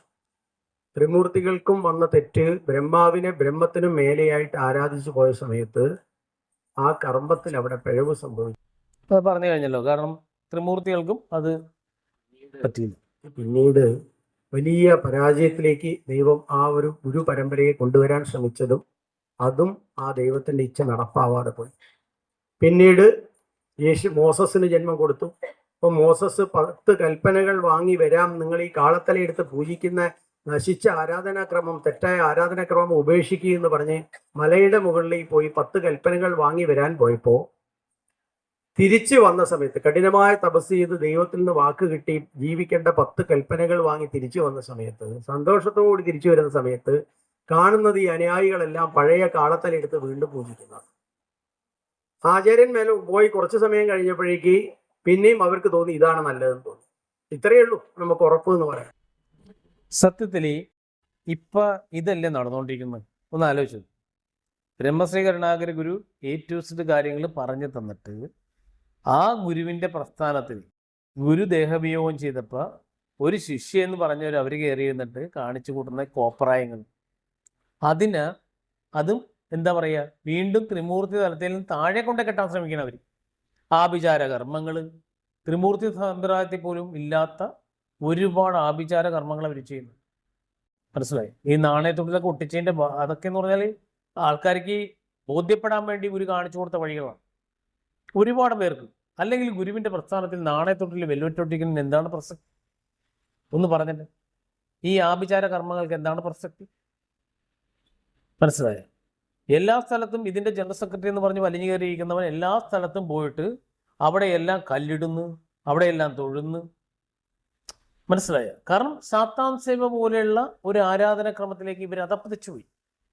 അതിൽ നിന്ന് കുറച്ച് പേർക്ക് ചിലപ്പോൾ എന്തെങ്കിലും അനുഭവങ്ങൾ കിട്ടുന്നുണ്ടാവും, ഭൗതിക നേട്ടങ്ങൾ. ഞാൻ ഇവരുടെ മീറ്റിങ്ങുകൾ ചിലത് കാണുമ്പോൾ എന്ന് പറഞ്ഞാൽ പറയുന്നതെന്ന് വെച്ചാൽ ഈ അമൃതാജിന്നിയുടെ ഗുണങ്ങൾ പറയും, അമൃതാജിന്നിയുടെ ആ ഒരു വലിപ്പം പറയും, ഇവരുടെ അത്ഭുത സിദ്ധികൾ പറയും. അവരിത് കണ്ടപ്പോൾ എന്ന് പറഞ്ഞാൽ ഞങ്ങൾക്ക് അങ്ങനെയുള്ള നേട്ടങ്ങൾ ഉണ്ടായെന്ന് പറയും. മനസ്സിലായി? പിന്നെ ഈ ഗുരുരത്നം എന്ന് പറയുന്നവനെ കുറിച്ച് പറയുന്നത് ഗുരു അവന് വിവേകാനന്ദനേക്കാൾ ഉയർന്ന ഒരു തലത്തിലാണ് കാണുന്നത്. പിന്നെ ശ്രീകൃഷ്ണ പരമാത്മാവിൻ്റെ ജീവനാണ് അവനിൽ ഇരിക്കുന്നത് എന്നൊക്കെ പറഞ്ഞ് കോമാളിത്തരങ്ങൾ, ഒരുപാട് കോമഡിത്തരങ്ങളാണ് ഇവർ പടച്ചുവിടുന്നത്. മനസ്സിലാവും? അതൊക്കെ കേട്ടിരിക്കുന്ന മന്ദബുദ്ധികളായ മനുഷ്യരെ ഞാൻ ആലോചിക്കുകയും ഇതെന്ത് ഗതികേടെന്നുള്ളത്. ഗുരു A to Z കാര്യങ്ങൾ പറഞ്ഞിട്ട് ഇതിപ്പം മോസസിന് സംഭവിച്ച ആ ഒരവസ്ഥ. ഗുരു ഇനി ശരീരമായിട്ട് തിരിച്ചു വരികയാണെങ്കിൽ, എന്നുവെച്ചാൽ ഭൗതിക ശരീരമായിട്ട് തിരിച്ചു വന്ന് ഇവിടെ കാണുകയാണെങ്കിൽ ഇവന്മാരെയൊക്കെ ചാട്ടവാറിനടിക്കും. മനസ്സിലായോ? കാരണം അത്രക്ക് പൈശാചിക അല്ലെങ്കിൽ ആഭാസത്തരങ്ങളാണ് ഗുരു ദേഹവിയോഗം സംഭവിച്ചപ്പോൾ ഇവരെ കാണിച്ചു കൂട്ടുന്നത്. ഇല്ലേ? പരമ്പരയിൽ എനിക്ക് മാത്രമല്ല ആർക്ക് വേണേലും നോക്കിയാൽ മനസ്സിലാവും. അന്വേഷിപ്പിൻ, കണ്ടെത്തും നിങ്ങൾക്കും. മനസ്സിലായോ? അപ്പം അടുത്തേക്ക് നമ്മളുടെ മുൻഗാമികളാണ്. ഒടുവിൽ മോശ ശപിച്ചിട്ട് തിരിച്ചു പോകുന്നു എന്നാണ് ചരിത്രം പറഞ്ഞത്. ഗുരു നമ്മോട് പറഞ്ഞത് ഒരു വലിയ ശാപമാണ് മനുഷ്യ പരമ്പരയ്ക്ക് മേലെ വന്നത്. അതുപോലത്തെ ഒരു ശാപമാണ് ഇനി വരാൻ പോകുന്നത്. ഈ നമ്മുടെ ബ്രഹ്മശ്രീ കരുണാകര ഗുരുവിനെ മേലെ കൊണ്ടുപോകും. ഈ പറയുന്ന കപട ഗുരുവിനെ സ്ഥാപിച്ച് ആ ഒരു ബ്രഹ്മഹത്യാ പാപം നമ്മൾ, അല്ലെങ്കിൽ എന്താ പറയുക, ഗുരുനിന്ദാ പാപം നമ്മൾ ചുമക്കാൻ ബാധ്യസ്ഥരായി വരും. മനസ്സിലായി? ബ്രഹ്മേച്ഛയ്ക്ക് വിരുദ്ധമായിട്ട് ഇപ്പം നമ്മൾ പ്രവർത്തിച്ചിരിക്കുന്നത്, നമ്മളെന്നല്ല, ഇപ്പം ഈ ആശ്രമത്തിലുള്ള പരമ്പരയിലുള്ള കുറച്ച് പേര് പ്രവർത്തിച്ചിരിക്കുന്നത് ബ്രഹ്മേച്ഛയ്ക്ക് വിരുദ്ധമായ കാര്യം. ഇവരനുഭവിച്ചില്ലെങ്കിൽ ഇവരുടെ സന്തതി പരമ്പരയെങ്കിലും അനുഭവിക്കേണ്ടി വരും. ഉറപ്പായ കാര്യമാണ്. മനസ്സിലായില്ലേ? അപ്പം അത് സൂക്ഷിക്കേണ്ടത് അവനവൻ്റെ ഉത്തരവാദിത്തമാണ്. നമുക്ക് പറയാനേ പറ്റുള്ളൂ. കണ്ടറിഞ്ഞ് പ്രവർത്തിക്കേണ്ടത് പരമ്പരയാണ്. മനസ്സിലായോ? അപ്പം അടുത്തേ, പിന്നെ ക്രിസ്തുവിന് ജന്മം കൊടുത്ത സമയത്ത് ക്രിസ്തു ഇതെല്ലാം പറഞ്ഞ് ഈ ആരാധനയൊക്കെ ഒഴിവാക്കും, ഈ ബഹുദൈവ ആരാധനയിൽ കിടന്ന് നിങ്ങൾ വട്ടം കറങ്ങി പോകുമെന്ന് പറഞ്ഞു. പക്ഷെ എന്താണ്, നീ സിദ്ധി കാണിച്ചാൽ ഞങ്ങൾ അംഗീകരിക്കാമെന്ന് പറഞ്ഞു. ഒടുവിൽ ആരും അനുസരിക്കാതിരുന്നപ്പോൾ നിവൃത്തി കേടുകൊണ്ട് അത്ഭുതങ്ങൾ കാണിക്കേണ്ടി വന്നു. അത്ഭുതങ്ങൾ കാണിച്ചപ്പോൾ ഗുരു പറഞ്ഞത്, പൈശാചിത്തങ്ങളുടെ ചെട്ടിയാൻ വലകൾക്കുള്ളിലേക്ക് യേശുക്രിസ്തു എന്ന മഹാചാര്യനെ അവരെന്ത് ചെയ്തു? ആ വലയ്ക്കുള്ളിലേക്ക് വീഴ്ത്തി. ഒടുവിൽ ഒരു ശിഷ്യനെ കൊണ്ട് തന്നെ ഉറ്റുകൊടുപ്പിച്ച് കുരിശിൽ തറയ്ക്കപ്പെട്ടു. ആ കുരിശിൽ നിന്നുകൊണ്ടാണ് ഏലി ഏലി ഏലിനാന ശബ്കത്താനി എന്ന് വിലപിക്കുന്നത്. എന്താണ്? പിതാവേ, എൻ്റെ പിതാവേ, നീയും എന്നെ കൈവിട്ടോ എന്ന് ചോദിക്കുന്ന ആ രീതിയിൽ ആ മഹാചാര്യന് പറയേണ്ടി വന്നത് എന്ന് പറയുന്നത് അതുകൊണ്ടാണെന്നാണ് ഗുരു പറഞ്ഞത്. പക്ഷേ ആ ആചാര്യൻ 40 ദിവസത്തെ നോൽപ്പെടുത്തുകൊണ്ട് അല്ലെങ്കിൽ ഉപവാസം എടുത്തുകൊണ്ട് ആ പരമ്പരയുടെ ആത്മീയ വളർച്ചയ്ക്ക് വേണ്ടി പരിശ്രമിച്ചതിൻ്റെ ആ സ്മരണാർത്ഥം എന്ന് പറയുന്ന ആ പരമ്പര ഇപ്പോഴും ക്രിസ്മസിനും ഈസ്റ്ററിനും മുമ്പ് എന്ന് പറയുമ്പോൾ അവർക്കൊരു നോമ്പുണ്ട്. അത് പലർക്കും അറിയില്ല. ആ നോൽമ്പിന് അവർ പച്ചക്കറി മാത്രമേ കഴിക്കൂ. വളരെ സ്ട്രിക്റ്റ് ആണത്. നമ്മൾക്ക് അറിയാത്തൊരു കാര്യമാണ്, പക്ഷേ അങ്ങനെ ഒരു കാര്യമാണ്. അതെല്ലാവർക്കും അറിയുന്ന കാര്യമാണ്. ക്രിസ്തുമതത്തിൽ ഇങ്ങനെയുള്ള ദിവസങ്ങളിൽ അവർ നോമ്പ് ആചരിക്കുന്ന എല്ലാം. മനസ്സിലായോ? പിന്നെ ഈ അവരുടെ പരമ്പരയ്ക്ക് ഇങ്ങനൊരു ഗതികേട് വന്നിട്ടില്ല, ശാന്തിഗിരി പരമ്പരയ്ക്ക് വന്ന പോലെ. കാരണം അവരുടെ ആചാര്യനെ വിശ്വസിച്ചാണ് അവർ ഈ വർഷങ്ങൾക്ക് ശേഷം, അന്നത്തെ കാലത്ത് ടെക്നോളജി ഒന്നുമില്ല, അവരുടെ യഥാർത്ഥത്തിലുള്ള ആചാര്യൻ്റെ ഫേസ് അറിയില്ല, ഫോട്ടോ എടുക്കാൻ പറ്റുന്നില്ല, ഒന്നുമില്ല. പക്ഷെ ഇന്നെന്ന് പറഞ്ഞാൽ എന്താണ്? ഇന്ന് ഗുരുവിൻ്റെ ദേഹവിയോഗം കഴിഞ്ഞ് കണ്ണടച്ച് തുറക്കുന്നതിന് മുമ്പ് തന്നെ ഗുരുവിൻ്റെ ആശയത്തെ ചുട്ടു തിന്നുന്ന രീതിയിലേക്ക് ഈ അമർദാചന്യം കൂട്ടരും വന്നില്ലേ? ഒന്ന് ആലോചിച്ച് നോക്കൂ. ഇല്ലേ? കാരണം ഇന്ന് എന്തൊരു ടെക്നോളജി ഡെവലപ്പായി, സോഷ്യൽ മീഡിയ എന്തൊരു ആക്റ്റീവായി. ഒന്ന് ആലോചിച്ച് നോക്ക്. ഈ ക്യാമറ, വീഡിയോ, പിന്നെ ക്യാമറ, ഗുരുവിൻ്റെ ഫോട്ടോസ്, ഗുരുവിൻ്റെ വീഡിയോസ്, ഗുരുവിൻ്റെ പ്രഭാഷണങ്ങൾ അൺലിമിറ്റഡ് അല്ലേ ഉള്ളത്. ഇത്രയൊക്കെ ഉണ്ടാക്കിയിട്ട് ഈ പരമ്പരയെ നശിപ്പിക്കാൻ നോക്കുന്ന, അല്ലെ വളച്ചൊടിക്കാൻ നോക്കുന്ന ഇവരുടെ കുടില തന്ത്രങ്ങൾ ഒന്ന് ആലോചിച്ച് ചിന്തിച്ച് മനസ്സിലാക്കിയാൽ എല്ലാവർക്കും ബോധ്യപ്പെടും. ഇല്ലേ? അപ്പം ഇതൊന്നും ഇല്ലാതിരുന്ന കാലഘട്ടത്ത് പോലും ആ ആചാര്യനെ ചതിക്കാനായിട്ട് അല്ലെങ്കിൽ ആ സ്ഥാനത്ത് വന്നിരിക്കാനായിട്ട് വേറൊരാൾ വന്നില്ല. അതിപ്പോൾ ഇസ്ലാം മതമായാലും ക്രിസ്ത്യൻ മതമായാലും ഇന്ന് ലോകത്ത് പടർന്നു പന്തലിച്ച് നിൽക്കുന്ന രണ്ട് മതങ്ങളിലും ആ ആചാര്യന്മാരുടെ ത്യാഗോജ്വലമായ ജീവിതം കൊണ്ടാണ്. മനസ്സിലായി? ടെക്നോളജി ഒന്നും ഇല്ലാതെ. പക്ഷെ ബ്രഹ്മശ്രീ കരുണാഗുരുവിൽ ജനിച്ച് വന്ന ആ സമയം എന്ന് പറഞ്ഞാൽ ഗുരുവിൻ്റെ ആശയത്തിന് വേണ്ടിയാണ് ഈ സോഷ്യൽ മീഡിയ എന്ന് പറഞ്ഞാൽ ഇത്രയും ടെക്നോളജികൾ ഡെവലപ്പായത് എന്നാണ് ഞാൻ പറയുള്ളൂ. കാരണം എന്താണെന്ന് അറിയുള്ളൂ, അതുകൊണ്ടാണ് ഇന്ന് ഗുരുവിൻ്റെ ആശയത്തെ ചവിട്ടിമെതിക്കാൻ ശ്രമിച്ചിട്ട് ഇന്ന് വരെയും അത് ചവിട്ടിമെതിക്കാൻ പറ്റാത്തത്. മനസ്സിലായോ? ഇന്ന് നമ്മൾ അറിഞ്ഞ സത്യങ്ങൾ ലോകത്തിന് മൊത്തം, നമ്മൾ സംസാരിക്കുന്ന കാര്യങ്ങൾ ഈ ലോകത്തിന് എവിടെ ഇരുന്നാലും കേൾക്കാനും കാണാനും പറ്റുന്നത് എന്തുകൊണ്ടാണ്? ടെക്നോളജി അത്തരം വളരാനുള്ള സാഹചര്യം ഈശ്വരൻ അല്ലെങ്കിൽ ബ്രഹ്മമായിട്ട് ഇതിന് അവസരം കൊടുത്തുകൊണ്ടാണ്. ഇല്ലേ? ഗുരുവാണികൾ ഇല്ലെങ്കിൽ നമ്മൾ എങ്ങനെ ഇതെല്ലാം പ്രൂവ് ചെയ്യും? ഗുരുവിൻ്റെ ഫോട്ടോസ് ഇല്ലെങ്കിൽ ഇപ്പം ഇന്ന് വന്ന അപജയത്തെ എങ്ങനെ തിരുത്തപ്പെടും? ഒന്ന് ആലോചിച്ച് നോക്കി. ഇത്രയും കഠിന പ്രയത്നം നടത്തി 25 കൊല്ലം കഠിന പ്രയത്നം നടത്തിയിട്ട് ഈ അമൃതാജന്യ എന്ന് പറയുന്നവർക്ക് ഗുരുസ്ഥാനത്തേക്ക്, പരമ്പരയിൽ ഗുരുസ്ഥാനത്തേക്ക് എത്താൻ കഴിഞ്ഞിട്ടില്ല. ആൾക്കാർക്ക് അംഗീകരിക്കാൻ പറ്റത്തില്ല. കാരണം വെച്ചാൽ ഇന്നും യൂട്യൂബിൽ ഗുരുവാണികൾ കേൾക്കാം, ഗുരുവിൻ്റെ ഫോട്ടോസ് കാണാം, ഗുരുവിൻ്റെ വീഡിയോസ് കാണാം. ഗുരു എന്താണോ പറഞ്ഞത് അതെല്ലാം ഗുരുവാണി ശ്രമിച്ചാൽ മനസ്സിലാവും. മനസ്സിലായോ? അപ്പം അതുകൊണ്ട് ആൾക്കാരെ കബളിപ്പിക്കാൻ ഇപ്പം പറ്റില്ല. കാരണം ഇതെല്ലാം ലോക്ക് ചെയ്താണ് ബ്രഹ്മം ഈ പറയുന്ന ഗുരുവിന് ജന്മം കൊടുത്തിരിക്കുന്നത്. മനസ്സിലായില്ലേ? ബ്രഹ്മശ്രീ കരുണാഗുരുവിന് ജന്മം കൊടുത്തിരിക്കുന്നത് എല്ലാ കാര്യങ്ങളും ഏതൊരാൾക്കും ഇതിനെ നശിപ്പിക്കാൻ പറ്റില്ല എന്ന് ഗുരുവാക്കുള്ളതാണ്. ഈ ആശയത്തെ നശിപ്പിക്കാൻ ഒരു കുഞ്ഞിനും പറ്റില്ല. കുറച്ച് നാൾ വന്ന് കട്ടിട്ട് പോവാം. ഗുരുവാണികൾ ശ്രമിച്ചാൽ ഇത് മനസ്സിലാവും.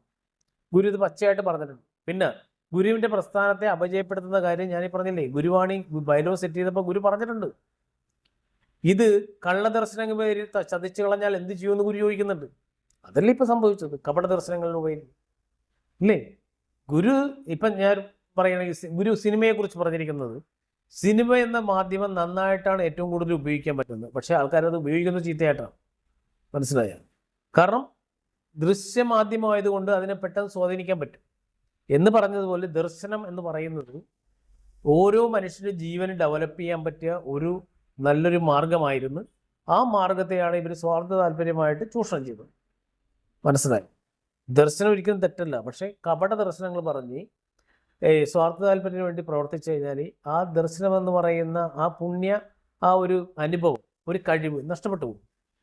മനസ്സിലായില്ലേ? പിന്നെ പിശാചിനും ദർശനം തരാൻ പറ്റും. അതും ഗുരു പറഞ്ഞിട്ടുണ്ട്. പിന്നെ സത്യദർശനമുണ്ട്, പൈശാചിക ദർശനമുണ്ട്. അപ്പം ഈ തെറ്റായ ദർശനം കിട്ടിയിട്ട് അത് സത്യദർശനം എന്ന് പറഞ്ഞ് മുന്നോട്ട് പോകുന്ന ഒരുപാട് ആൾക്കാരുണ്ട്. അവരൊക്കെ ചെന്ന് വീഴാൻ പോകുന്നത് ഈ ചെട്ടിയാൻ വലയ്ക്കുള്ളിലാണ്.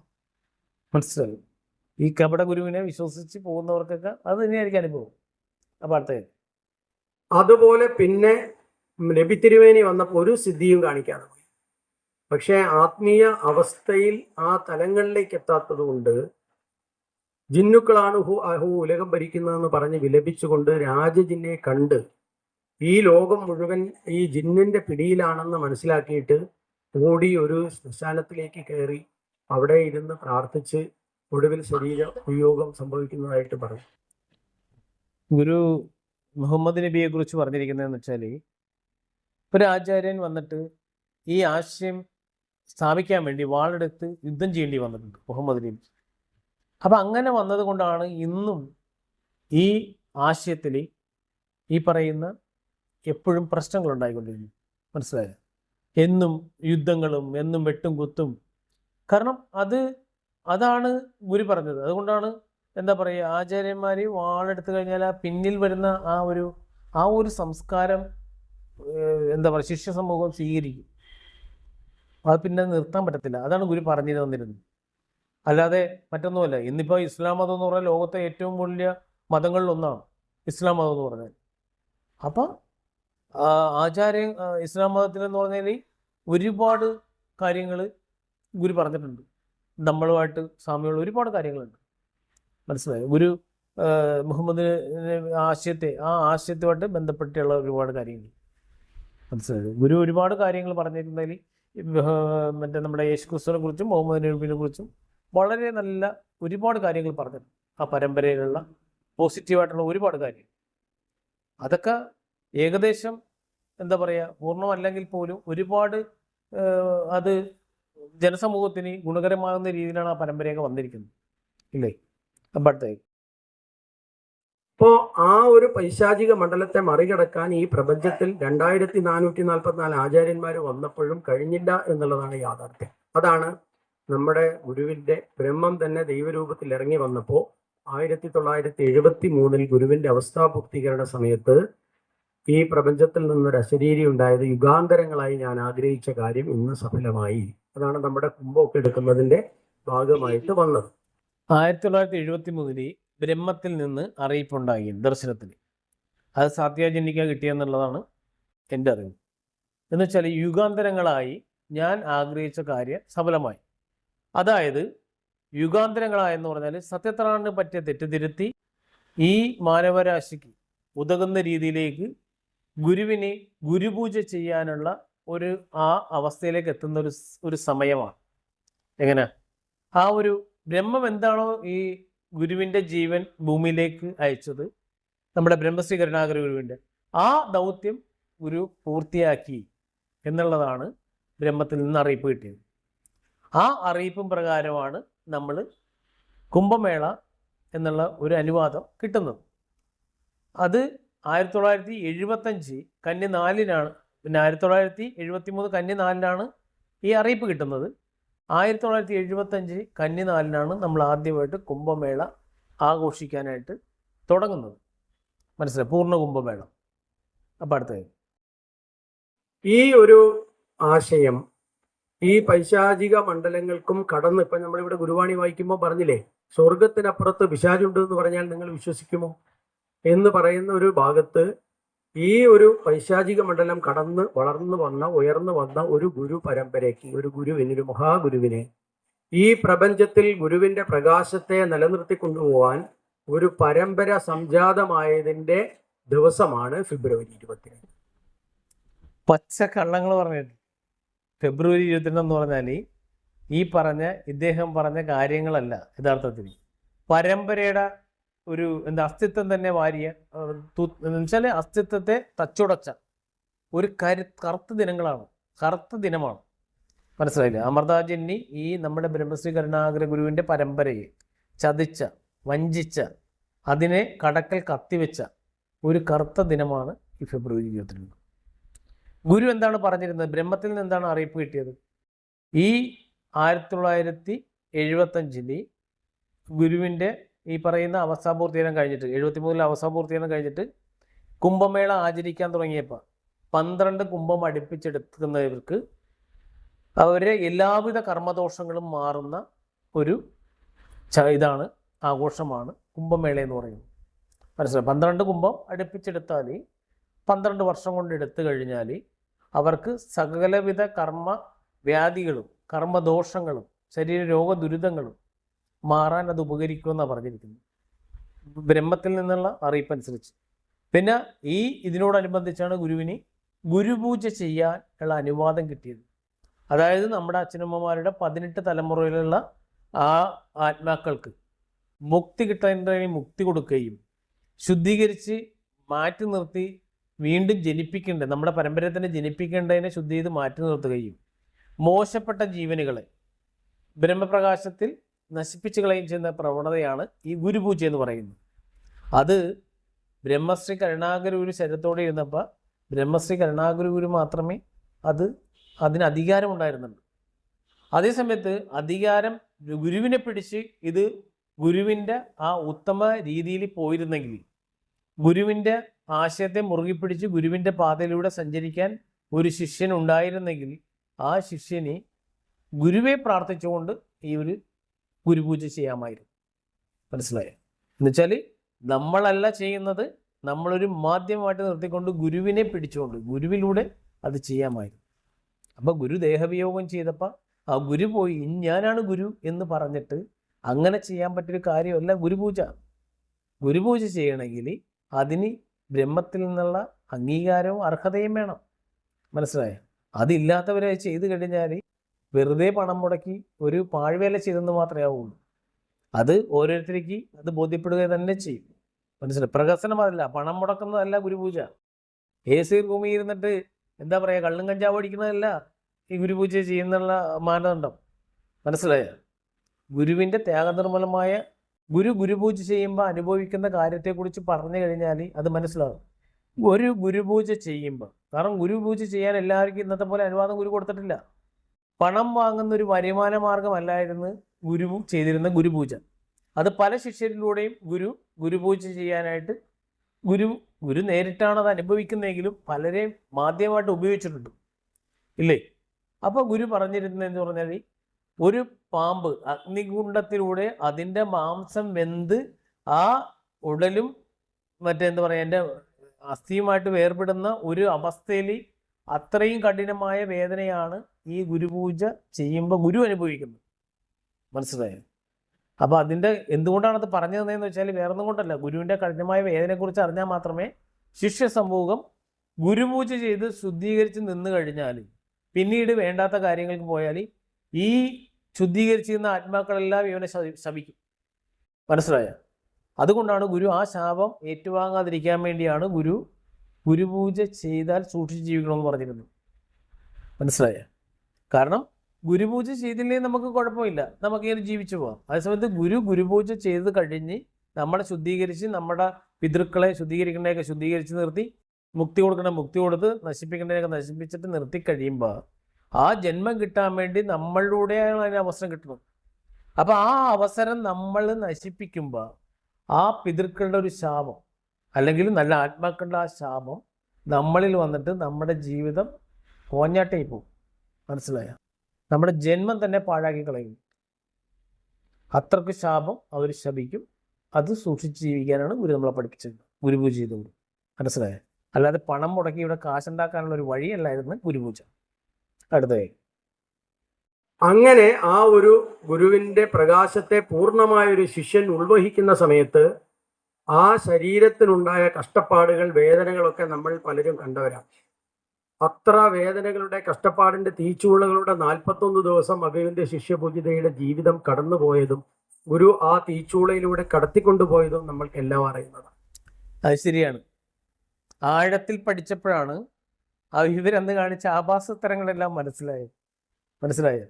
ഒരു വൃത്തികെട്ടവനെ കൊണ്ടുവന്ന് കാണിച്ചു കൂട്ടിയ കോപ്രായങ്ങൾ, ആഭാസ നാടകങ്ങൾ, അതൊക്കെ ആ ക്ഷീരബല പ്രയോഗങ്ങൾ, ആ ക്ഷീരബല അവരുടെ മേത്തൊഴിച്ച ക്ഷീരബല പരമ്പരയിലെ ആൾക്കാരെ കൊണ്ട് കുടിപ്പിക്കുക കൂടി ചെയ്തു. ഒന്ന് ആലോചിച്ച് നോക്കി എന്തൊക്കെ വൃത്തികേടാണെന്നുള്ളത്. കാരണം ഇവർ ദേഹത്തൊഴിക്കുന്ന വേറെ ക്യാൻ വഴി പിടിച്ച് സിദ്ധ ഔഷധം എന്നും പറഞ്ഞാൽ കൊടുത്തു. ഒരുപാട് പേർക്ക് കൊടുത്തു. ഒരുപാട് പേരെ കൊണ്ട് കുടിപ്പിച്ച് ഇവരെ അടിമകളാക്കി. ഇതൊക്കെ ചെയ്തതെന്ന് പറഞ്ഞാൽ വെറും മാനസിക വൈകല്യമല്ല. ഇവരൊട്ടനവധി പേരെ അപായപ്പെടുത്തിയതും തല്ലി ഓടിച്ചതും ആശ്രമത്തിൽ നിന്ന് പുറത്താക്കിയതും കയറ്റാതിരിക്കുന്നതെന്ന് പറഞ്ഞാൽ ഇവരുടെ കാപട്യങ്ങൾ നല്ല സമൂഹം മനസ്സിലാക്കി അത് ഇവർക്ക് ഭീഷണിയാവുന്നുള്ളതുകൊണ്ടാണ്. മനസ്സിലായോ? നല്ല കുട്ടികൾക്ക് ജന്മം കിട്ടാതിരിക്കാൻ ഇവർ പ്രവർത്തിക്കുന്നത് എന്തുകൊണ്ടാണെന്നറിയോ? നല്ല കുട്ടികൾ ജന്മമെടുത്ത് ഇവരെ കാണുമ്പോൾ ഇവരൊരു പിശാചാണെന്നുള്ള മനസ്സിലാക്കും. ബ്രഹ്മജ്ഞാനമുള്ള കുട്ടികൾ വന്നു കഴിയുമ്പോൾ അതിനെ ഇവർ ഭയക്കുന്നുണ്ട്. മനസ്സിലായില്ലേ? ആ ഭയമാണ് ഇവർ പലരെയും ഇല്ലായ്മ ചെയ്തതും ഇവരെ ചോദ്യം ചെയ്യുന്നവരെ അടിച്ചോടിക്കുന്നതും കള്ളക്കേസ് കൊടുക്കുന്നതും കൊലപ്പെടുത്തുന്നതും എല്ലാം. മനസ്സിലായോ?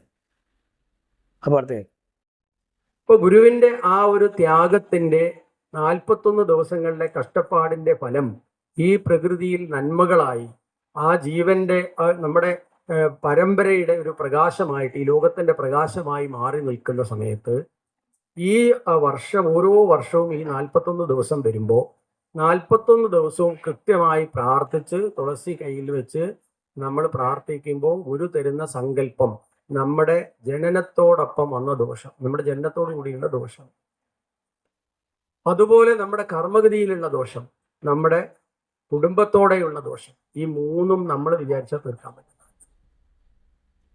നമ്മുടെ ദോഷങ്ങൾ നമ്മൾ വിചാരിച്ചാൽ മാത്രം തീർക്കാൻ പറ്റുള്ളൂ. മനസ്സിലായോ? ഗുരു പറഞ്ഞു തന്ന വഴികളിലൂടെ സഞ്ചരിച്ചില്ലെങ്കിൽ ഗുരുവിന് ഒന്നും ചെയ്യാൻ പറ്റില്ലെന്ന് ഗുരുവാക്കുണ്ട്. അപ്പൊ പിന്നെ എങ്ങനെയാണ് നമ്മൾ വേറൊരാളെ കൊണ്ട് ചെയ്യിപ്പിക്കാൻ പറ്റുന്നത്? ഇദ്ദേഹം പറയുന്ന ശുദ്ധ അസംബന്ധമാണ്. നമ്മുടെ കർമ്മദോഷങ്ങൾ നമ്മുടെ പ്രവൃത്തി കൊണ്ട് മാത്രമേ, കർമ്മങ്ങൾ കൊണ്ടും നമ്മുടെ പ്രാർത്ഥനകൾ കൊണ്ടും നമ്മുടെ കുംഭം എടുത്ത് അങ്ങനെയുള്ള കാര്യങ്ങൾ കൊണ്ടും നമ്മുടെ പ്രാർത്ഥന, കർമ്മം, നമ്മുടെ ചിന്ത എല്ലാം കൊണ്ടേ മാറ്റിയെടുക്കാൻ പറ്റുള്ളൂ. മനസ്സിലായോ? നമ്മുടെ കർമ്മദോഷത്തെ വേറൊരാൾക്ക് മാറ്റാൻ കഴിയില്ല. അതുകൊണ്ടാണ് ഗുരു പറഞ്ഞത്, എനിക്ക് പറഞ്ഞു തരാനേ കഴിയൂ, പ്രവർത്തിച്ചെടുക്കേണ്ടത് നിങ്ങളാണ് എന്ന് പറഞ്ഞ സ്ഥാനത്താണ് ഇദ്ദേഹം പറയുന്നത് ഇത്രയും വലിയൊരു വിഡ്ഢിത്തം പറയും. മനസ്സിലായോ? അപ്പോൾ അടുത്തത്, നമ്മൾ എത്ര കോടികൾ കൊടുക്കാമെന്ന് വിചാരിച്ചാലും തീർക്കാൻ പറ്റുന്നില്ല. ഇപ്പൊ രാവിലെ നമ്മൾ വന്ന് ഈ തുളസി എടുത്ത് കയ്യിൽ വെച്ച് ഗുരു സഹിച്ച കഷ്ടപ്പാടിന്റെ വേദനയുടെ ആ സമയങ്ങളിൽ പ്രകൃതി കനിഞ്ഞു നിൽക്കുന്ന ആ സമയത്ത് നമ്മൾ ഈ ഒരു സങ്കല്പം ചെയ്യുന്ന സമയത്ത് നമ്മുടെ ജീവനിൽ നിന്ന് ഈ കുറവങ്ങ് മാറിപ്പോകും. ഇവര് പറയണ കേട്ടിട്ട് ഇത് ചെയ്താലുണ്ടല്ലോ നിങ്ങളുടെ ജീവനിലുള്ള കർമ്മദോഷം മാറില്ല. ഈ ചടങ്ങിന് ചെയ്തു കഴിഞ്ഞാൽ ഇവരുണ്ടാക്കി വെക്കുന്ന എല്ലാ വർഷത്തെ കർമ്മദോഷങ്ങൾ നിങ്ങളുടെ ജീവനിൽ വന്നിട്ട് നിങ്ങളത് നിങ്ങളുടെ ജീവനിൽ ചുമക്കേണ്ടി വരും. അത് ഭൗതികമായിട്ടായാലും കൊള്ളാം, ആത്മീയമായിട്ടായാലും കൊള്ളാം. മനസ്സിലായ? ഇത് ഗുരുവിരുദ്ധ പ്രവർത്തനമാണ് ഇവർ ഈ കാണിക്കുന്നത്. അപ്പൊ ഗുരുവിരുദ്ധ പ്രവർത്തനം കാണിക്കുമ്പോൾ എന്ത് സംഭവിക്കും? നമ്മൾ ഗുരുനിന്ദ ചെയ്യുന്നതിന് കൂട്ടുനിന്ന് ആ പാപഭാരം നമ്മൾ ചുമക്കുന്നത് പോലെ ഇരിക്കും. ഈ എല്ലാവരും ചോദിക്കുന്നുണ്ട്, ഇത്രയും വർഷം കാലമായിട്ട് ഇവർക്ക് എന്തുകൊണ്ടൊന്നും സംഭവിക്കുന്നു? ഇവർ സംഭവിക്കാത്തതെന്ന് വെച്ചാൽ ആദ്യകാലത്ത് ഒരുപാട് പേരുണ്ടായിരുന്നു ഇവരെ കർമ്മദോഷം ചുമക്കാൻ. ഇപ്പം ശുഷ്കിച്ച് വന്നപ്പോഴാണ് ഇവരുടെ ക്രിമിനൽ ആക്ടിവിറ്റീസ് എല്ലാം പുറത്തു വരുന്നത്. അതുകൊണ്ടാണ് മദ്യക്കച്ചവടം, പിന്നെ ഈ ഗുരുരത്നൻ്റെ പെണ്ണ് വിഷയങ്ങൾ എല്ലാം വെളിയിൽ വരുന്നത്. മനസ്സിലായി? ഇപ്പം ചുമക്കാൻ ആൾ കുറഞ്ഞ്, ഇവരുടെ കർമ്മദോഷങ്ങൾ ചുമക്കുന്നവരെ എണ്ണം കുറഞ്ഞപ്പോൾ അതിൻ്റെ ഷെയർ ചെയ്ത് പോകുന്നതിൻ്റെ പാപഭാരം കുറഞ്ഞു. അപ്പം കുറേയൊക്കെ ഇപ്പം ഇവർ അനുഭവിക്കേണ്ട ഒരു ഗതികേടിലേക്ക് വന്നു. മനസ്സിലായ?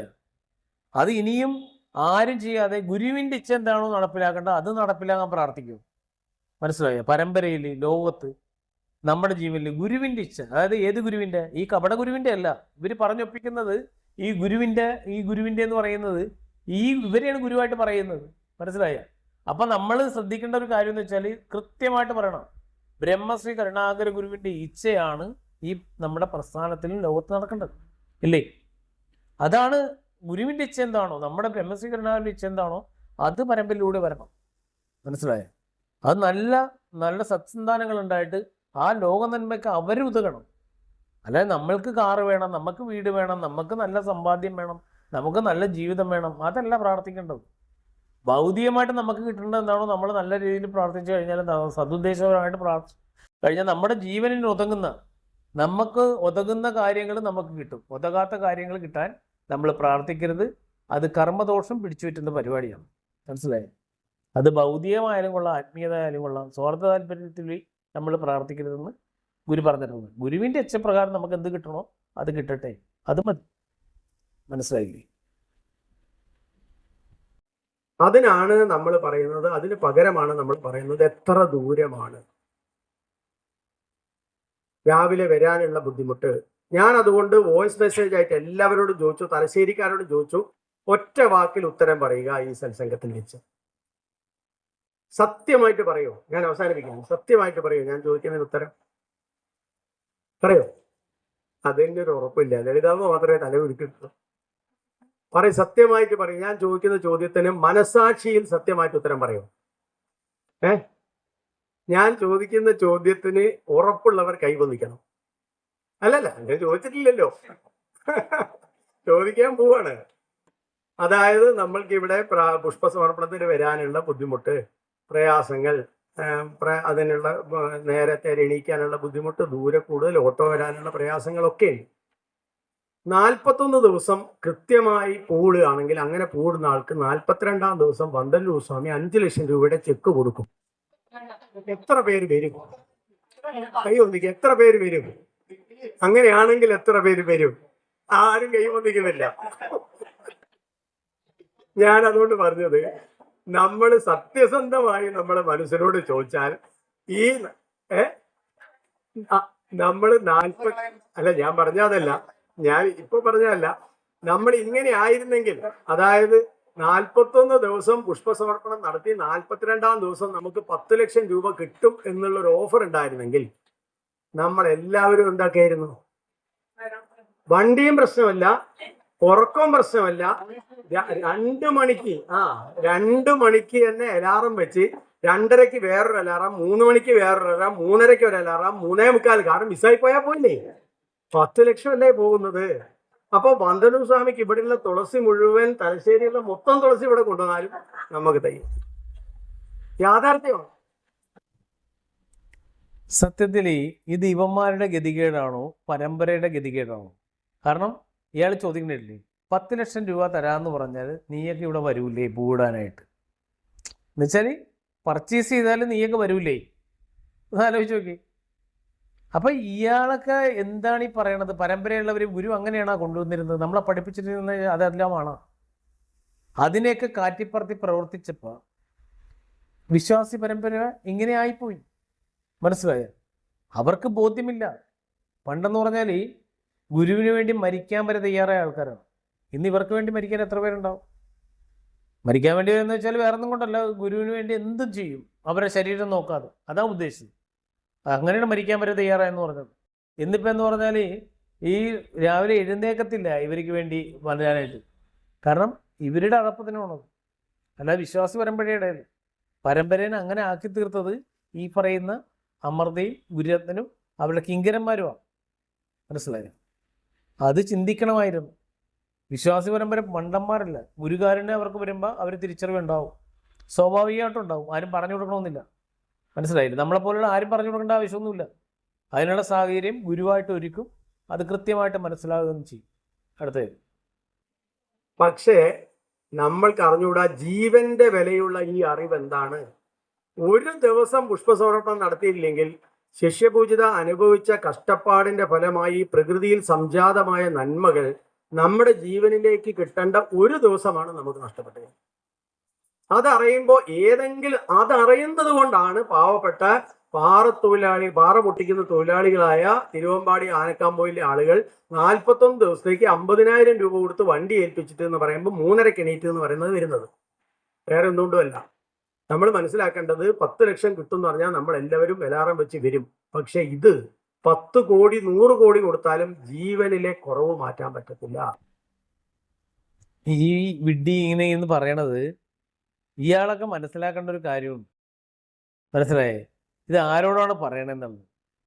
ഇവരെയൊക്കെ അരിച്ചു കലക്കി കുടിച്ചിട്ടുള്ള വിശ്വാസികളാണ് കൂടെയുള്ളത്. മനസ്സിലായ? പറയുന്ന ഒന്ന് പ്രവൃത്തി വേറെന്നുള്ള കണ്ട് മനസ്സിലാക്കിയ പരമ്പരയാണുള്ളത്. മനസ്സിലായ? ഗുരുവിൻ്റെ കാലഘട്ടത്തിൽ എന്ന് പറഞ്ഞാൽ ബ്രഹ്മശ്രീ കരുണാഗുരു ഭൗതികശരീരത്തോടെ ഇരുന്നപ്പെടുന്നതെന്ന് വെച്ചാൽ ഗുരു പറയുന്നത് സത്യമായിട്ടാണ് ഭവിച്ചിരുന്നത്. ഇവരെ പോലെ കാപട്യമൊന്നും അല്ലെന്ന്. അന്ന് കൂടെ ഉണ്ടായിരുന്ന ശിഷ്യഗണങ്ങളും അതേപോലെ ആയിരുന്നു. ഈ അമൃതം ഒഴിച്ച് അമൃതക്ക് മാത്രമാണ് കുടിലത ഉണ്ടായത്. മനസ്സിലായോ? എല്ലാത്തിലും ആക്റ്റീവായിട്ട് നിന്ന് ഈ ചിലർ കള്ളത്തരം കാണിക്കാൻ വേണ്ടി ഭയങ്കര ആക്റ്റീവായിട്ട് നിൽക്കും, ആത്മാർത്ഥത കാണിക്കും. ആ ആത്മാർത്ഥതയാണ് ഈ അമൃത ഈ പരമ്പരയോട് ചെയ്തത്. മനസ്സിലായോ? ഞാനൊക്കെ വരുമ്പോൾ മോനെ എപ്പോൾ വന്ന് ഗുരുവിനെ കാണണം, ഇപ്പോൾ കാണിച്ചു തരാം, ഞാൻ അകത്ത് കയറുക എന്ന് വെച്ചാൽ ഇവർക്കൊക്കെ അറിയാം നമ്മുടെ നാളെ ആവശ്യമുണ്ടെന്നുള്ള അറിയാം. അപ്പം അങ്ങനെയുള്ള ഒരു പ്രവൃത്തി ഇവരുടെ ഭാഗത്ത് ഉണ്ടതുകൊണ്ട് ആദ്യം എല്ലാവരും ഇവരുടെ വാക്കിന് വിശ്വസിച്ച് പോയി. മനസ്സിലായി? ഇപ്പം എന്ന് പറഞ്ഞാൽ പറ്റിക്കാൻ പറ്റത്തില്ല. മറ്റേവരെന്ന് പറഞ്ഞാൽ ഞാൻ പറഞ്ഞ കാറ്റഗറിയിലുള്ളവരായിരിക്കും ഇപ്പം കൃത്യമായിട്ട് പങ്കെടുക്കുന്നത്. കാരണം ഇവരുടെ തുണി കഴുകിയ വെള്ളം കുടിച്ചതും ഇവരുടെ വേറെ എന്തെങ്കിലുമൊക്കെ ഭക്ഷണം എന്ന് വെച്ചാൽ ഉച്ചിഷ്ടങ്ങൾ തിന്നവരും ആയിരിക്കും ഇവർ അടിമകളായിട്ട് ജീവിക്കുന്നത്. മനസ്സിലായി? അല്ലെങ്കിൽ സ്വാർത്ഥ താല്പര്യമായിട്ട് ഇവരെ പണം കിട്ടാൻ വേണ്ടി ജോലി ചെയ്യുന്നു, ഞാൻ കൂലി മേടിക്കുന്നു. മനസ്സിലായി? ഇവിടെ പൂടാൻ വന്ന് ഒപ്പിടാൻ പറ്റും. അപ്പോൾ ഒപ്പിടുമ്പോൾ എനിക്ക് ശമ്പളം കിട്ടും. അല്ലാതെ ആരും ഇവരെ മനസ്സിലാക്കിയവരും ആത്മാർത്ഥമായിട്ടും വരത്തില്ല. വരുന്നതെല്ലാം ഈ ഉച്ചിഷ്ടം ഭക്ഷിച്ചവരായിരിക്കും വരുന്നത്. അപ്പോൾ അടുത്തത് ആ അവസരം ദയവായി കളയരുതേ എന്നാണ് ഞാൻ പറയുന്നത്. കഴിഞ്ഞ പ്രാവശ്യം ഞാൻ കോർഡിനേറ്റർമാരെ നന്നായിട്ട് വഴക്കിട്ടു. മുരളി മാഷ് ഡെയിലി 1 മണിക്കൂർ വഴക്ക്, ഞാൻ 1 മണിക്കൂർ, വന്ദന സ്വാമി 1 മണിക്കൂർ വഴക്ക്. എന്തുകൊണ്ടാണ് വഴക്ക്? ഒറ്റ കാരണം കൊണ്ടാണ്, ആളെ കൊണ്ടുവരാത്തത് കൊണ്ട് അല്ലേ സാർ? വേറെ ഒന്നുകൊണ്ടല്ല. കേട്ടില്ലേ? ഇവന്മാര് ആൾക്കാരായിട്ട് വഴക്ക് പറയാണ്. എന്തിന്? കോർഡിനേറ്റർമാരെ വഴക്ക് പറഞ്ഞിട്ട് അവരെന്ത് ചെയ്യാനാണ്? ആൾക്കാരെ വിളിച്ച് വരണ്ടേ? കോർഡിനേറ്റർമാരായിട്ട് ഒരു ചാർജ് കൊടുത്തിട്ടുണ്ട്. ഒരുപാട് പേർക്ക് വെറുതെ ചാർജ് കൊടുത്തിട്ടുണ്ട്. അവർ വിചാരിക്കുന്നത് എന്ത് വലിയ ആനക്കാര്യമാണ്.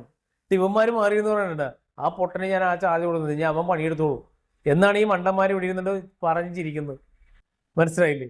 ഇതെന്ത് വലിയ സംഭവമാണെന്നും പറഞ്ഞാണ് കോർഡിനേറ്റർ, മറ്റേ incharge, DGM, AGM, manager, senior manager, deputy manager എല്ലാം ഇവന്മാർ എന്താ പറയുക, ഓരോരുത്തർക്കും ഓരോ എടുത്ത് കഴുത്തെ വെച്ച് കൊടുത്തേക്കാണ്. അതിലൂടെ പണം വരുത്താം, ആൾക്കാർ ഇതേപോലെ ചീത്ത പറയാം, ആൾക്കാരെ ഇവന്മാർ വിളിച്ചാൽ വരാത്തവരെ അവരെ കൊണ്ട് വരുത്തിക്കാം. മനസ്സിലായ? ഇവന്മാർക്ക് ചീത്ത പറച്ചിലും മാത്രമേ ഉള്ളൂ. തൊഴിൽ സുഖമല്ലേ ഇവിടത്തെ? എന്നിട്ട് മുരളിമാഷ് ചെറിയ കുട്ടിയെ പോലെ കരയാനാവുമ്പോൾ ഞാൻ പറയും, സാറേ ആളുകൾ വരാത്തത് കൊണ്ടുള്ള വേദന കൊണ്ടാണ്, സാറിനോടുള്ള ദേഷ്യം കൊണ്ടല്ല. എന്താണ്? ആളുകൾ വരാൻ വേണ്ടി ഗുരു ചുമതലപ്പെടുത്തിയ ഒരാളാണ് ഗവേണിംഗ് കമ്മിറ്റി മെമ്പറാണ്. ഈ ഇരിക്കുന്നവരെല്ലാം ഏരിയ കമ്മിറ്റി മെമ്പർമാരാണ്, കോർഡിനേറ്റർമാരാണ്. നിങ്ങളെയാണ് ഗുരു ചുമതലപ്പെടുത്തിയത് ഈ ആളുകളെ കൊണ്ടുവരാൻ വേണ്ടിയിട്ട്. അതുകൊണ്ട് എല്ലാവരും ഈ ഇരിക്കുന്നവരോ എല്ലാവരും ഒരുവിധം വരുന്നവരാണ്. പക്ഷെ വരാത്തവരെ കൂടി പോയിട്ട് എന്ത് ചെയ്യുക, അവരെ വീടുകളിൽ ചെന്ന് കൊണ്ടുവരാൻ ശ്രമിക്കുക. എന്നുവെച്ചാൽ ഗുരു ചുമതലപ്പെടുത്തിയിട്ട് ഇവരെ ചുമതലപ്പെടുത്തി വിട്ടേക്കാണ്. ഗവേണിംഗ് കമ്മിറ്റി അംഗങ്ങളായിട്ടും ഒരുപാട് ആൾക്കാരെ ഈ ഗുരുസമിതിന് പോലും ടാർജറ്റ് ഉണ്ടാവും. മനസ്സിലായോ? കാരണം അവിടെ സീറ്റ് വേണമെങ്കിൽ ഇദ്ദേഹം ഇപ്പോൾ ആർട്സ് ആൻഡ് കൾച്ചറിൻ്റെ ഹെഡാണെന്ന് തോന്നുന്നു. അപ്പോൾ ആ പോസ്റ്റൊക്കെ, ആ കസേരയൊക്കെ, ആ ചെയറൊക്കെ വേണമെങ്കിൽ, അധികാരമൊക്കെ വേണമെങ്കിൽ ഇതേപോലെ കിടന്നിട്ട് ആൾക്കാരെ ചീത്ത പറയണം, പണിയെടുക്കണം. മനസ്സിലായോ? ഒരു കണക്കിന് ഇവരും അടിമകളാണ്. ഇവരുടെ ഈ അമൃതയുടെയും ഗുരുരന്തൻ്റെ അടിമകളാണ് ഈ ഗുരുസവിധം എന്നൊക്കെ പറയുന്നവർ. മനസ്സിലായില്ലേ? മഞ്ഞ കൊടുത്തിട്ടുണ്ടെന്ന് മാത്രമേ ഉള്ളൂ, ബാക്കിയെല്ലാം കണക്ക് തന്നെ. ടാർജറ്റ് ഉണ്ട്. ഇത്ര പേരെ പറ്റിക്കണമെന്നുണ്ട്, ഇത്ര പേരെ ചതിക്കണമെന്നുണ്ട്, ഇത്ര പേരെ വഞ്ചിക്കണമെന്നുണ്ട്, ഇത്ര പേരെ ചീത്ത പറയണമെന്നുണ്ട്. മനസ്സിലാവും? കുടിലതകൾ മൊത്തം ഇവന്മാരെ പറഞ്ഞ് പഠിപ്പിച്ചിട്ടുണ്ട്. അത് ചെയ്യുന്നവർക്ക് സീറ്റ് ഉണ്ടാവും, ആ ചെയർ ഉണ്ടാവും, അധികാരം ഉണ്ടാവും. അതൊരു ലഹരിയല്ലേ അധികാരം? അതൊക്കെ ഭൗതികം മാത്രമാണ്. ചത്തുപോയാൽ പോയി. ഗുരുമിത്രൻ എന്തായിരുന്നു? അഹങ്കാരം. പോയില്ലേ? പോയി. അതുവരെ കിടന്ന് വിലസാ. പക്ഷെ അത് കഴിഞ്ഞിട്ടുള്ള കാര്യത്തിനാണ് നമ്മളെ പരമ്പരയിൽ ഗുരു പറഞ്ഞ് പഠിപ്പിച്ചത്. ശിവന്മാർ കാണുന്നതെന്ന് പറഞ്ഞാൽ ചിലർ ഗുരുരത്നാക്കാനാണ് ശ്രമിക്കുന്നത്. ആഭാസത്തരം കാണിച്ച്, വൃത്തികേടുകൾ കാണിച്ച്, ആൾക്കാരെ ഉപദ്രവിച്ച്, ആൾക്കാരെ ചീത്ത പറഞ്ഞ്, മനസ്സിലായി, ഗുണ്ടായുസം കാണിച്ച്, ഗുണ്ടകളായിട്ട് വിരട്ടിച്ച്, പോലീസ് സംവിധാനങ്ങളെയൊക്കെ കയ്യിലെടുത്തുകൊണ്ട് ഞാൻ വലിയ ആളാണെന്ന്, മനസ്സിലായ, അതൊക്കെ ഒരു പരിധി വരെ നടന്നിട്ടുണ്ട് ഒരു കാലഘട്ടത്തിൽ. ഇനി അതൊക്കെ നടക്കണമെങ്കിൽ ഇച്ചിരി പണിയുണ്ട്. അപ്പോൾ അടുത്തയായിട്ട് ഞാനിതിനെ അവസാനിപ്പിക്കുന്നു. നമ്മളുടെ വീടുകളിലുള്ള ടാപ്പുകളെല്ലാം തുറന്നപ്പോൾ ചളിവെള്ളം കിട്ടുന്നു. അപ്പോൾ നമ്മൾ പ്ലംബർ ശിവിയെ വിളിക്കുന്നു. അവിടെ നിന്ന് എല്ലാ ടാപ്പും ഊരി തുടച്ച് ക്ലീൻ ചെയ്യുന്നു. വീണ്ടും ചളിവെള്ളം വരുന്നു. പിന്നെയും ശിവിയെ വിളിക്കുന്നു. ഒരു 5-6 പ്രാവശ്യം ആവർത്തിക്കുന്നു. പകരം എന്താ ചെയ്യേണ്ടത്?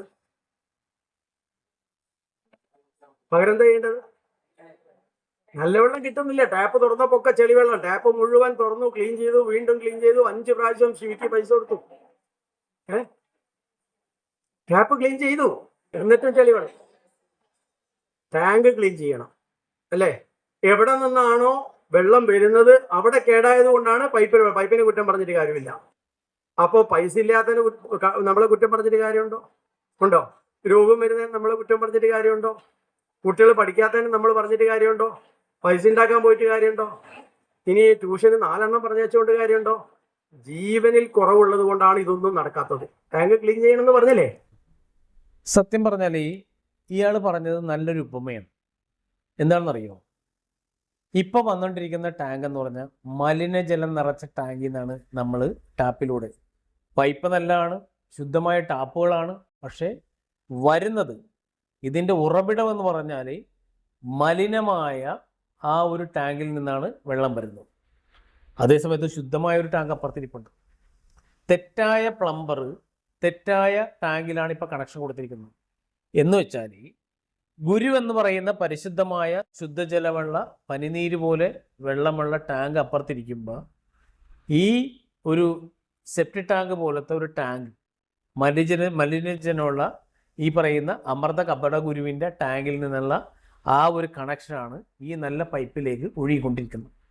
മനസ്സിലായി?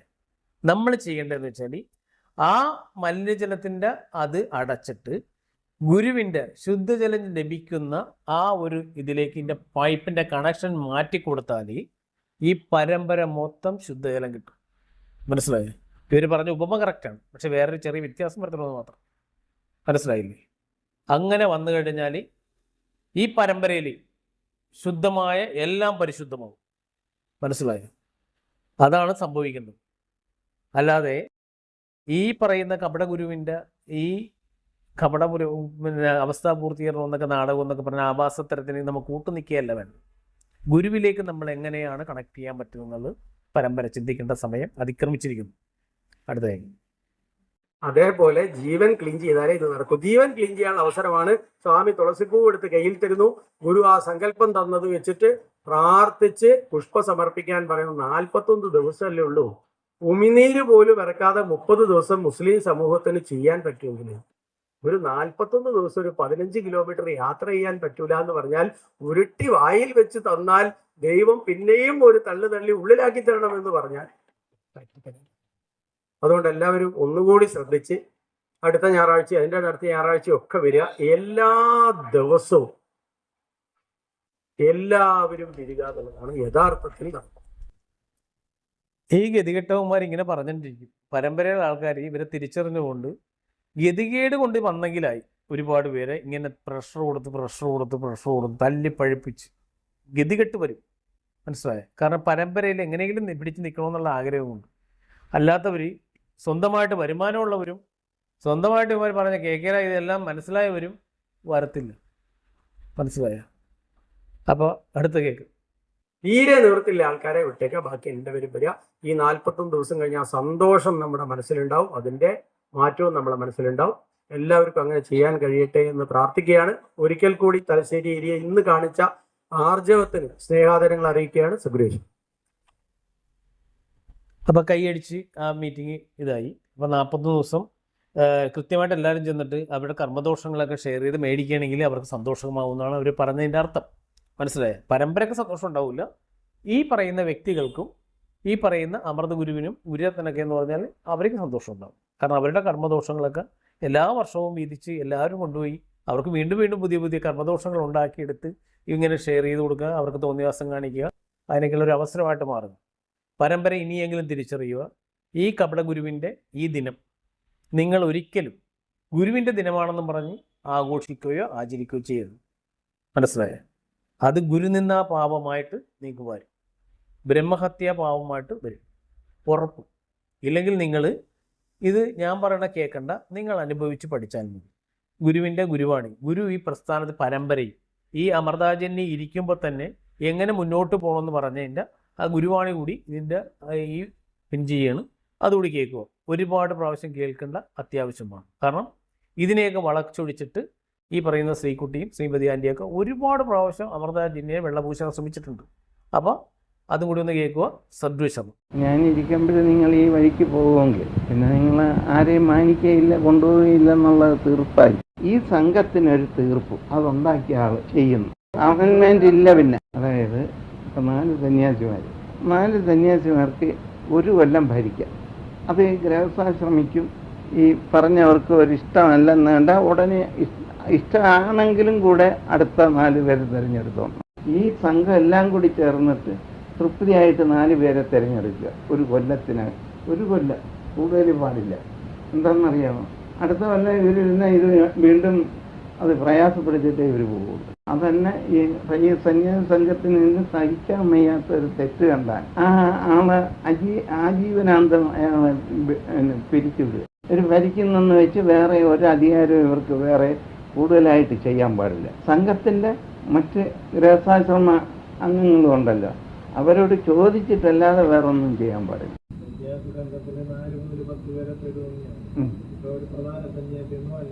അങ്ങനെയില്ല, വരില്ല. തുല്യ അവകാശത്ത് നിന്നില്ലെങ്കിൽ ഇവർ ഇത് ചതിച്ചളയും. ഇപ്പോൾ ഒരാൾ കാണുകയാണ്, അതിൻ്റെ വ്യക്തമായ കാര്യം പറയുകയാണ്. ഒരാളിത് ഇങ്ങനെ ഒരു പാത്രം കണ്ട് ഈ പാത്രത്തിൽ എല്ലാവരെയും കൂടി വാരിയിട്ട്, മനസ്സിലായില്ലേ? ഇന്ന് എല്ലാവരെയും കൂടി ആരെയാണ് വാരിയിട്ട്? ഈ ഗുരു ശിഷ്യന്മാരെ.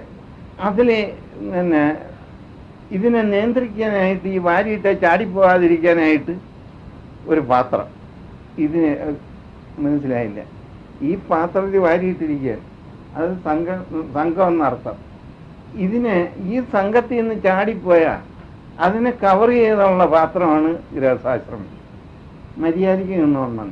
ഈ ഭരണ സംവിധാനത്തിൽ സന്യാസിമാരുണ്ട് വാക്കുകളിൽ ഈ താഴ്ചയുള്ള ആളുകൾ പറയുന്നത് മുൻഗണന കൊടുത്തുകൊണ്ട് കാര്യങ്ങളോട് തീരുമാനിക്കും.